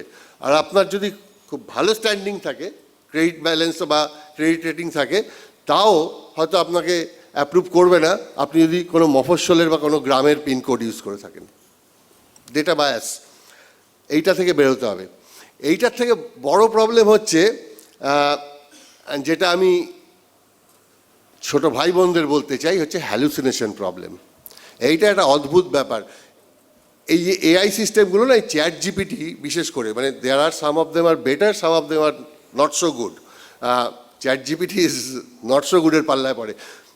These are created to please you as a model, engineering model হিসাবে। কখনো বলবে না আমি এটা জানি না, ঠিক আছে?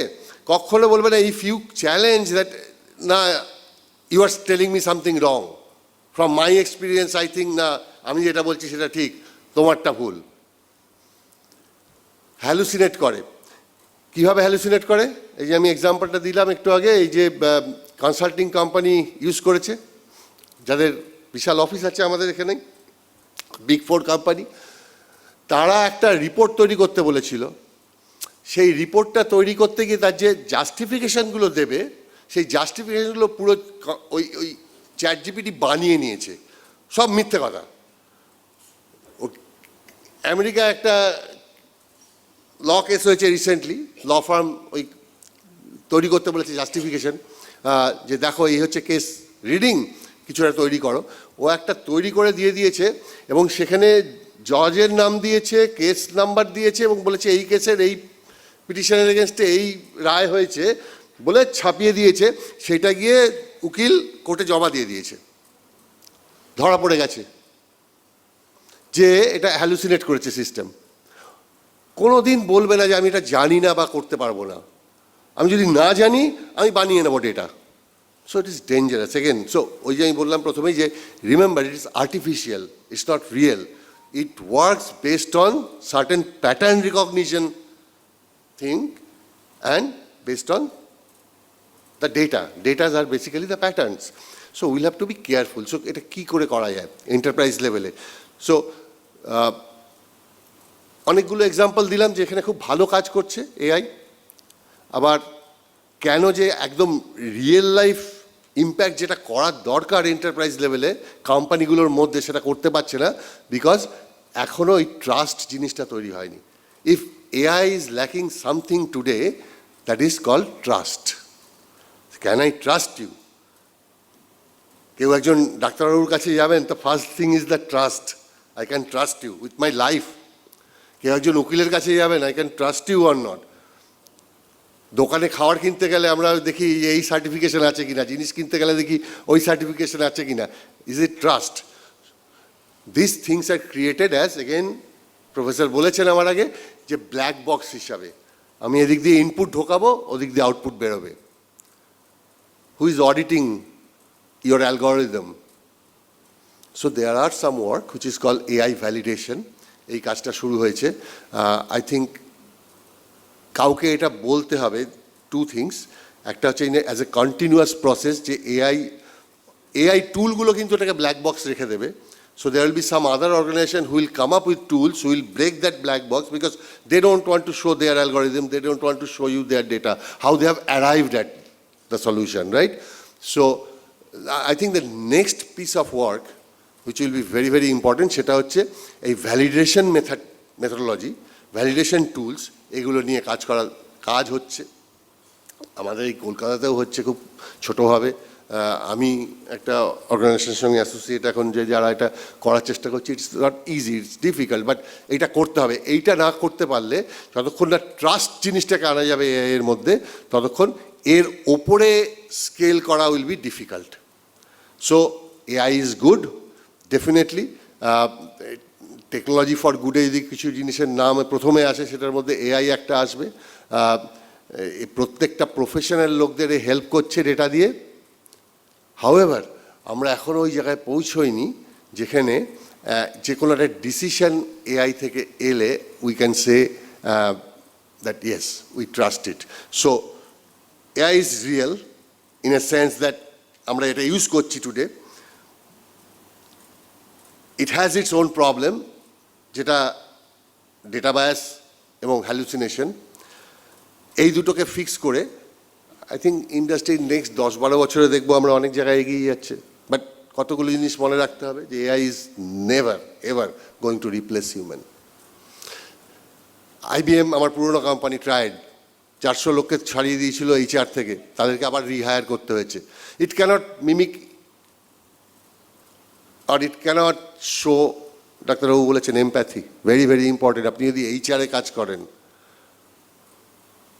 দুটো লোক যখন কমিউনিকেট করে, ইট ক্যানট কমিউনিকেট. ইয়েস, একটা বট বসিয়ে দিলাম সামনে, কি কমিউনিকেট করবে? Because 90% of human communication is non verbal. It doesn't read your body language. A read করতে পারে না যে আই মুভমেন্ট. একটা লোক যে রোজ কথা বলে, সেই লোকটা হঠাৎ কম কথা বলছে কেন? তার মানে তার একটা প্রবলেম আছে. একটা এআই টুলের সামনে বসালে বুঝতে পারে না. সো HR রিপ্লেস করে দেবে এআই. যারা করতে গেছিল ভুল করেছে, যারা তাদের এখন আবার রিপ্লেস করাতে হচ্ছে সেই বটগুলোকে লোক দিয়ে. বাট কিন্তু এটাও ঠিক যে কিছু কিছু জায়গা আছে যেখানে এআই খুব ভালোভাবে ইমপ্লিমেন্ট হয়েছে, খুব ভালো কাজ করছে. যে যে জায়গাগুলো এগুলো করতে পারে না, অ্যাজ আই সেড, ওই এআই ভ্যালিডেশন, ট্রাস্ট বিল্ডিং, এই জিনিসগুলো করতে হবে. হ্যাঁ, then will see in next 10 years perhaps যে অনেক নতুন জায়গায় এআই এর ইউসেজ শুরু হবে. Thank you very much.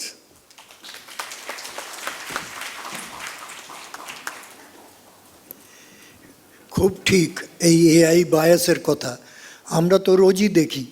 Netflix আমাদের একটা প্রোগ্রাম দেখাবার পর জিজ্ঞেস করে, ডিড ইউ লাইক ইট, আর it's not for me, I don't know. আমরা সেটা যদি উত্তর দিই, তাহলে আমাদের বায়াসগুলো সেখানে আমরা ফিড করছি. এবং কিছুদিন পরে দেখা যাবে যে যেহেতু আমি স্পাই থ্রিলার দেখতে ভালোবাসি, আমার সামনে খালি স্পাই থ্রিলার আসছে. কিন্তু আমার স্ত্রী সেটা ভালোবাসেন না. তিনি ভাবেন, আরে যখনই টিভি খুলি খালি স্পাই থ্রিলার, আজকাল কি সব সিনেমাই এরকমই তৈরি হচ্ছে? এটা মানে একটাই. এখন আমরা কিছু প্রশ্ন নেব, কারণ তোমাদের মনে কিছু প্রশ্ন থাকবে হয়তো. আমাদের এক্সপার্টরা এখানে আছেন, অল্প কিছু প্রশ্ন নেবার সময় আছে. তোমরা তোমাদের প্রশ্ন করতে পারো. একটা কোট মনে পড়ছে, এনভিডিয়ার CEO, তিনি বলছেন যে নেক্সট মিলিয়নিয়ার্স কারা হতে যাচ্ছে. বলতে গিয়ে বলছেন প্লাম্বার আর ইলেকট্রিশিয়ানরা নেক্সট মিলিয়নিয়ার্স হতে যাচ্ছে, কারণ ওই জবগুলো এআই কোনো দিন রিপ্লেস করতে পারবে না. হোয়াইট কলার জবসগুলো আর অ্যাট রিস্ক. এটা একটা মনে পড়ছে. আর একটা জিনিস পড়েছিলাম, সেটা মনে পড়ছে যে গত বছর in 2025 75 million jobs were lost globally, displaced to AI. Scary. Good part is 133 million new jobs got created in the same period. তার মানে সবটাই খারাপ নয়, খারাপ ভালো মিশিয়ে আছে. আমাদের তাহলে কি করতে হবে? আমাদের নিজেদেরকে প্রস্তুত করতে হবে. অ্যান্ড কী করে প্রস্তুত রাখবো আমরা নিজেদেরকে? Continuous learners, continuously রিস্কিল, upskill, learning, এইভাবেই আমরা এগিয়ে যেতে পারি. কারণ কোনো জবই মানে আগের মতো হবে না যে আমি একটা প্রফেশনে ঢুকলাম আর সেটাতে সারা জীবন কাটিয়ে দিলাম, এরকম হবে না। জবের নেচার চেঞ্জ করতে থাকবে অ্যাজ ইট ইজ ইভলভিং। আমাদের তার জন্য প্রস্তুত হতে হবে। প্রশ্ন কারুর আছে? Good afternoon each and every professors over here. আমার প্রশ্নটা হচ্ছে, আপনারা বলেছেন data is a new oil, data is always think as an asset. তো আপনাদের কীরকম মনে হয় যে ডেটা যেটা এখন ফিড হচ্ছে সেটা কতটা প্রিভেসি অফ অ্যান ইন্ডিভিজুয়ালকে হার্ম করে? Because this is something a very important aspect, because industry বা হেলথ কেয়ারে যখন ডেটা ফিড করা হয় সেটা মাইট বি একটা পার্সোনাল ইন্ডিভিজুয়ালের ডেটাকে ব্রিচ করছে, ভায়োলেশন অফ দেয়ার প্রিভেসি। তো আপনাদের কি মনে হয় সেটা কতটা harmful at today's age? Amitabh? হ্যাঁ, তো এটা তো good question, very good question. Firstly এইটা নিয়ে অনেক কাজ হচ্ছে। Of course it's challenging. হ্যাঁ, সো আজকে আমাদের দেশে যদি আমি দেখি, আমার ডেটা তো বাজারে বিক্রি হয়, ওই জন্য হাজার হাজার টেলিমার্কেটিং অর্গানাইজেশন আমায় ফোন করে, কারণ ওই ফোনের নাম্বারগুলো বিক্রি হয়ে যায় বিভিন্ন। আমি যদি কোনো ক্লাবের মেম্বারশিপ থাকে, আমি যদি কোনো জায়গায় গিয়ে দোকানে গিয়ে দেখবে সব জায়গায় এখন জিজ্ঞেস করে যে ফোন নাম্বারটা দেখি, হ্যাঁ, পয়সা দেওয়ার সময়। So they sell this numbers at a cost. So it is breaching my privacy, right? I don't like to get those calls. এর থেকে বড় কথা হচ্ছে, যখন আমি যেমন টেলিকমিউনিকেশন কোম্পানিতে কাজ করতাম, যখন যে আমাদের দিনে মানে ঘন্টায় পেটাবাইটস অফ ডেটা তৈরি করতাম, মানে এই ইন্ডিয়ার যত ফোন কল তৈরি হচ্ছে যাচ্ছে, একটার সাথে একটা SMS যাচ্ছে। সো আমাদের যখন কোনো কাজ করতে হতো ওইগুলোকে বাস করে দিতে হতো। হ্যাঁ, কিন্তু ওইটা যদি কোনো কারণে লিক করে যায়, it's again breaching your privacy, right? With whom you are talking, কতক্ষণ কার সাথে কথা বলছে, কি বলছে, সব everything is getting recorded today. So ইউরোপে যেমন GDPR বলে একটা ল এসে গেছে, আমাদের দেশেও সেটাকে কপি করা হচ্ছে, ইন এ সেন্স যে ইন্ডিয়ানাইজ করে কীভাবে ইমপ্লিমেন্ট করা যায়। একটা প্রিলিমিনারি ল হয়েছে, ওটা আরও স্ট্রিনজেন্ট হবে আগামী দিনে, যেখানে যাদের বিদেশে এখন কাজ করতে হয় আইটি কোম্পানিগুলোকে, they are all certifying themselves as a GDPR compliant company. তার মানে কি, কেউ যদি জিজ্ঞেস করে যে আমার ডেটা কোথায় কোথায় ইউজ হচ্ছে, you are liable to show exact that data usage within 24 hours. হ্যাঁ, so you are confident that you know that আমার ডেটাটা বিভিন্ন জায়গায় ইউজ হচ্ছে না। But it is a challenge. So every company, so যারা লিগাল লাইনে যাচ্ছে বা যারা আইটি লাইনে যাচ্ছে, this is something very new opportunity for them to specialize in data privacy and data security, right? But টেকনোলজিতে এই রিস্কটা থেকেই যায়। So it's a very good question, specially যদি মেডিকেল রেকর্ডস হয়। হ্যাঁ, সো আমার medical records is very private to me, সেটা যদি ব্রিচ হয়, I wouldn't like it. So yes, lot of things are related, cyber security etcetera with this. It's a big challenging area, but every country is working on it. আচ্ছা, আমার একটা একদম মানে অন্য কথা আছে। আমি লেখাপড়া করি আর লেখাপড়া শেখানোর চেষ্টা করি। আর আমি এ দেশে পড়িয়েছি, আমি অন্য দেশে পড়িয়েছি। I want to talk about different issue.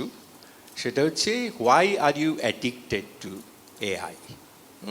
AI এর একটা অ্যাডিকশন আছে, এবং সেটা কিন্তু বিভিন্ন দেশে বিভিন্ন রকম।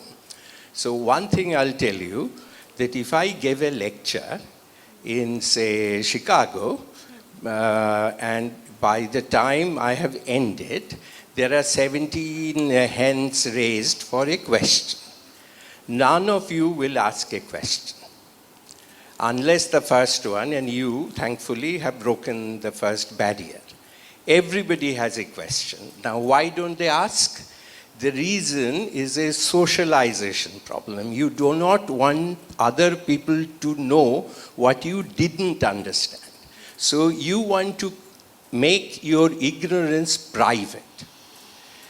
And in private, you can interact with AI and get your answers without anybody else knowing তুমি কোনটা জানো না।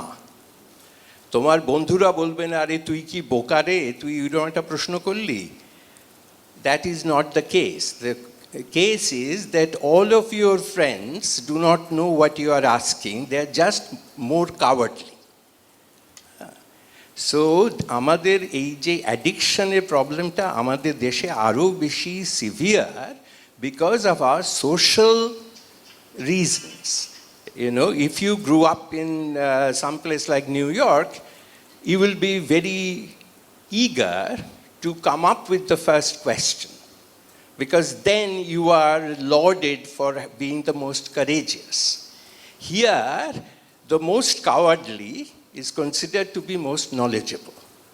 There is a difference. And this problem, আমার নিজের এক্সপিরিয়েন্সে ইন্ডিয়াতে সবচেয়ে বেশি আমার কাছে মনে হয় যে এই অ্যাডিকশনটা এত বেশি হয়ে গেছে because you can now in your private way you think, কিন্তু এরা কিন্তু সব বললেন, সবাই কিন্তু শুনছে, you have no privacy except you just don't know who is listening to you. If your classmate is listening to you, that person tells you, "Are eta bokar moto proshno korli." But the person who is taking your question and using it from you for their profit and utilizing it, you don't know them. They are not coming back. ওই যে থ্রিলারের কথাটা বললেন। So I urge students that, you know, AI or no AI, just gather some courage to stand up and say, I did not understand it. Most of the time, you didn't understand it because the professor did not teach you well. So please, help your teachers to teach you. Amra keno, why are we addicted to Netflix? Good side is you can watch the movie, you can watch in your own time, in your private home, and nobody knows what you are watching. Not true. Your trust is being violated to extreme, except you do not know. আমি যে কথাটা বলছি এটা কি বোঝা যাচ্ছে আমি কি বলছি? যে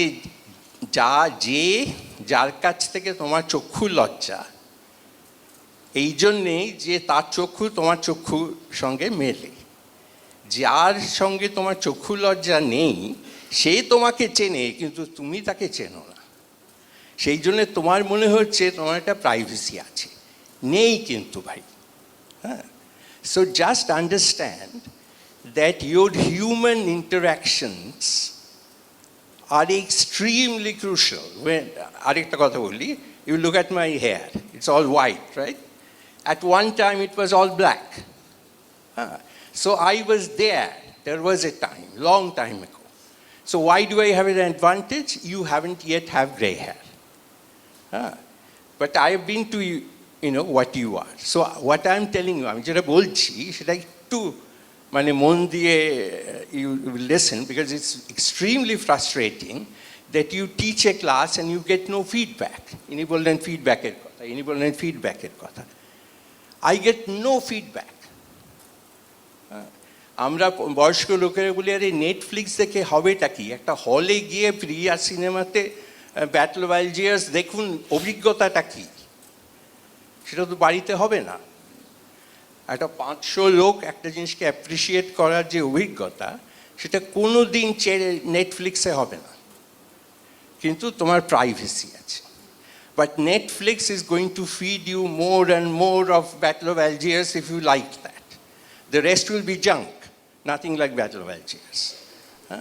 So my request to you is, if I would like you to go home with one issue from my side, it is to generate a consensus among your friends, your classmates, your colleagues, that the person who asks the first question is actually the most courageous. And courage means something. স্বামী বিবেকানন্দর একটা কথা আছে, চালাকির দ্বারা মহৎ কার্য হয় না। Not asking a question is চালাকি। ওইটা দিয়ে কোনোদিন ভালো কিছু হবে না। এটা আমার একটা bee in my bonnet, I wanted to get it out. Thank you. Thank you sir, thank you. আচ্ছা, ভ্যালিডেশন নর্মালি ইন অ্যাকাডেমিক এরিয়াতে রিসার্চে সাধারণত আমরা ভ্যালিডেশনটা করি। আপনি যেটা বলছেন ইন্ডাস্ট্রিয়াল যে সফটওয়্যার তৈরি হয় তাতে কি ভ্যালিডেশন করা হয় না? মানে আমি ওইটা বুঝতে চাই যে আমরা এআই এর কাজ করলেও ধরুন মেশিন লার্নিং আমি ভ্যালিডেশন মাস্ট করাটা বোধহয় পেপার পাবলিশ করতে গেলে ভ্যালিডেশন আমাকে করতেই হবে। মানে আমি একাডেমিক লাইনেই ছিলাম আর কি। হ্যাঁ, তো বুঝতে পেরেছি আমি কোশ্চেনটা। আপনি কিসের এগেনস্টে ভ্যালিডেট করেন? না, কিন্তু আমি বলছি যে আপনি যেটা বলছিলেন যে ভ্যালিডেশন, হ্যাঁ, কোশ্চেনটা বুঝেছি। বলছি আপনি তো কিছুর একটা এগেনস্টে ভ্যালিডেশন করেন। হ্যাঁ, সেটা তো কিসা, আমরা নিয়ে- সেটা কি যে কোনো ভ্যালিডেশন টেকনিক আমি নিই। টেকনিক বা বই আছে কোনো বা একটা, বই বা আপনার মাথায় যদি আমি- আছে? হ্যাঁ, যদি আমি ধরুন একটা বই করলাম, যে আমি কোনো একটা লিটারেচার নিয়ে আমি একটা কাজ করেছি, তারপর সেই লিটারেচারের অথেন্টিক যে অথর হ্যাঁ, তারটা দিয়ে ভ্যালিডেশন। সেই এইবার প্রবলেমটা হচ্ছে যে ওই লিটারেচারটা যে লিখেছে সে ঠিক লিখেছে কিনা সেটা কি করে জানবো? ধরুন রবীন্দ্রনাথ টেগোরের একটা আমি গল্প নিয়েছি, সেখানে এখন করা যায় এটা যে হিরো অ্যান্ড অ্যান্টি হিরো, মানে ওই ড্রামাটার উপর আমি অ্যানালিসিস করতে পারি এআই দিয়ে বা মেশিন লার্নিং। সেইখানে হয়তো প্রবলেম হবে না, কিন্তু ওই যে ডেটা সেট, ভ্যালিডেশন করলাম আর কি। বুঝলাম। তো ওই ডেটা সেটটাই হচ্ছে কোশ্চেনেবল যখন হয়ে যায়, যে ডেটাটা ঠিক কিনা। আপনি তাহলে ভুল ডেটার সাথে ভ্যালিডেট করে আরও ভুল অ্যান্সার পেয়ে যাবেন, তাই না? সো ইউ নো যে আমি এই বইটা অথেন্টিক, কেউ যদি এটা নিয়ে একটা রিসার্চ করে থাকে তা আমি এইটার এগেনস্টে ভ্যালিডেট করছি। তার মানে ভ্যালিডেশনের প্রবলেম নয়, ডেটা সেটের প্রবলেম। হ্যাঁ, অফকোর্স বায়াসটা তো ভ্যালিডেশনের প্রবলেম না, বাট ভ্যালিডেশনটা করতে হবে, মানে মানে আমি ওই অ্যালগোরিদমটা তৈরি করতে হবে যাতে রং ডেটা সেটটাকে বার করে আনা যায়। খুব ইজি এক্সাম্পল আছে, আজকেও করা যায়। যে আজকে আমি চ্যাট জিপিটিকে একটা কোশ্চেন করলাম, যদিও এটা ইন রিয়েল লাইফ হবে না, বাট আপনি করে দেখবেন যে এটা অ্যান্সারটা ভ্যালিড কিনা। There are 10 tools today, AI tools, LLM. Easy way to validate it, you ask the same question, same প্রম্পটটাকে কাট পেস্ট করে ওই 10টা LLM দিয়ে দাও, একদম বোঝা যাবে। যদি কেউ একটা কন্ট্রাডিক্ট করে তার মানে কারো একটা অ্যান্সার ইজ রং। না, আমি চ্যাট জিপিটি বলছি না, চ্যাট জিপিটি অথেন্টিক নয়। ইউনিভার্সিটি থেকে নিতাম, আর এখন বোধহয় কিনতে হয় আর কি। ডেটা সেট আমি বহু হাসপাতালে গেছি কলকাতার, মানে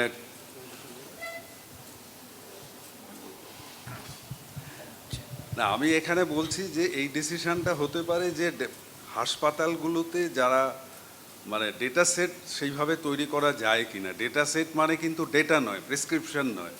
আমি যত হাসপাতালে গেছি বলেছে প্রেসক্রিপশনগুলো নিয়ে নিন।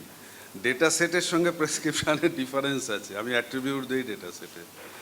সেইটা কিন্তু সারা ভারতবর্ষে অল্প জায়গায় হয়। একটি রিসার্চ ইনস্টিটিউটেই আমি জানতাম।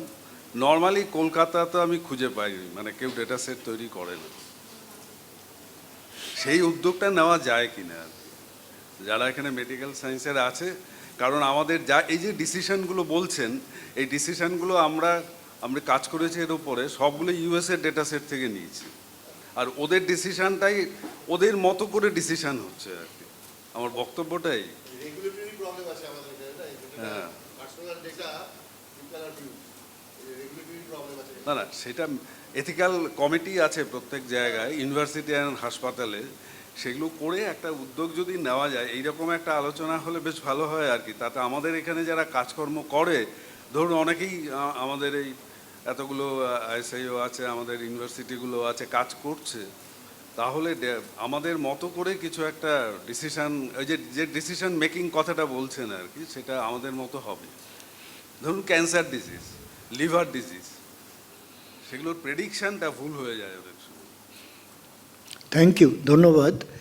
খুব ইম্পর্টেন্ট পয়েন্ট, এবং এটাই এক্সাম্পলিফাই করছে যেটা আগে বলা হয়েছে, যে ডেটা বায়াস যেটা ক্রিয়েট করছে এআই এর মধ্যে, এটার থেকে আমরা কিভাবে সতর্ক থাকবো এবং কাজ চলছে সেটাকে মিনিমাইজ করা, বায়াসটাকে গ্র্যাজুয়ালি ইমপ্রুভ করা by improving the quality of data. এবং আমরা আশা করি যে এটা ক্রমশ উন্নত হবে এবং আমাদের বেশি কাজে আসবে। আমাদের সময় মোটামুটি শেষ হয়ে গেছে। আমি একটা কথা একটু বলি। অবশ্যই। হয়তো কালকে স্বাগতম এটা নিয়ে কিছু বলতেও পারে, নাও বলতে পারে। এই ডেটার বায়াসটা কিন্তু একটা খুব ইন্টারেস্টিং ওয়েতে হয়, সেটা বলি আমি একটা সময় এনপিসিআই হয়ে কিছু কাজ করেছিলাম, যাতে আমাদের কিছু ফ্রড ডিটেকশন অ্যালগরিদম নিয়ে কাজ করতে হয়েছিল। এখন যে ট্রেনিংটা হচ্ছে যে ডেটাটা নিয়ে, সেই ডেটাটাতে গন্ডগোল থাকতে পারে, বায়াস থাকতে পারে, কিন্তু আরেকটা বড় সমস্যা হলো ফ্রড তো খুব কম হয়, হ্যাঁ, নন ফ্রড ট্রানজাকশনই বেশি। এই যে ইমব্যালেন্সটা ডেটাতে সবসময় থাকে, এটা কিন্তু একটা অদ্ভুত বায়াস তৈরি করে, এবং এটা কিন্তু অনেক বেশি সিরিয়াস প্রবলেম। তার কারণ কবে আমি অনেক ফ্রড পাবো, 7 দিনে তো আমাদের বোধহয় ইউনিভার্সিটি শেষ হয়ে যাবে আর কি। হ্যাঁ, তো এই যে প্রবলেমটা, এটা কিন্তু একটা অসাধারণ চ্যালেঞ্জিং রিসার্চ প্রবলেম। ওকে, আজকে এখানে যারা আছে ইয়াং পিপল, তারা এটা ভাবতে পারে। যেমন ধরো, আমি কোনো একটা রেয়ার ডিজিজকে আইডেন্টিফাই করতে চাইছি, রেয়ার ডিজিজের উপর ডেটা তো খুব কম, কারণ সেটা তো রেয়ার। ফ্রডও একটা রেয়ার ডিজিজের মতন। সেই জন্য এই ডেটা ইমব্যালেন্সের জন্য যে বায়াসটা তৈরি হয়, সেটা একটা খুব ইন্টারেস্টিং প্রবলেম। এবং এটা অনেকগুলো টেকনিক আছে, যেমন যে ফ্রডগুলো হচ্ছে সেগুলোকে এআই ব্যবহার করে, আবার এটা মানে অতিরিক্ত ইউজ অফ এআই হয়ে দাঁড়ায়, এআই ব্যবহার করে রেপ্লিকেট করা, এই ধরনের জিনিসপত্র হয়। কাজে ডেটার বায়াসটা দুরকমভাবে হয়। একটা হচ্ছে জেনুইন, এরকম নয় যে আমি একটা জায়গা থেকে ডেটাটা স্যাম্পল করেছি, সেখানে জিনিসগুলো একরকম, সেই জন্য আমার বায়াসটা এসছে। এরকমও হতে পারে যে আমি যেখান থেকেই স্যাম্পল করি না কেন, আমার ডেটা একরকমভাবে ইমব্যালেন্সড হয়ে থাকবে, এবং ইমব্যালেন্সড হলেই আমার ডেটাতে একটা অটোমেটিক বায়াস জেনারেটেড হবে। তা আমি জাস্ট এই জিনিসটা পয়েন্ট আউট করতে চাইছি, মানে অনেক সময় বায়াসটা কিন্তু আমরা যেভাবে, এই বায়াস শব্দটার মধ্যে একটু মিসলিডিং ব্যাপার আছে। হ্যাঁ, আমি বায়াস বলতে আমরা সাধারণত যেটা বুঝি, ডেটার বায়াসটা কিন্তু শুধু সেই কারণে হয় না। অনেক ধরনের ডেটা খুব অল্প পরিমাণে লভ্য, সেটা কিছু করার নেই, সেই জন্য বায়াসটা তৈরি হয়। ধন্যবাদ। এখনকার মতো আমরা এই অনুষ্ঠান শেষ করছি। Thank you. আচ্ছা, আমি এবার কাকে অনুরোধ করব, প্রফেসর ঠাকুরকে যে ডক্টর সুকুমার মুখার্জিকে মেমেন্টো দিয়ে সম্মান প্রদান।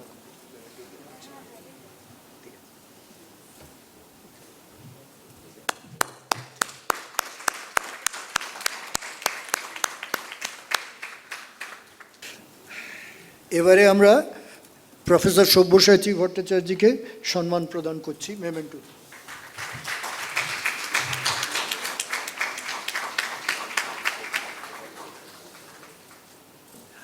প্রফেসর প্রবল চৌধুরীকে মেমেন্টো দিয়ে সম্মান জানাচ্ছেন শ্রীযুক্ত অঞ্জন ব্যানার্জি।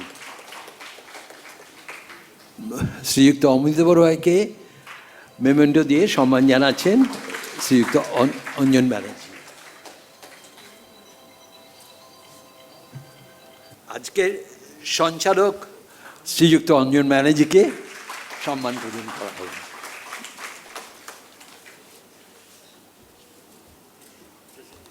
এখনকার সেশন শেষ হলো।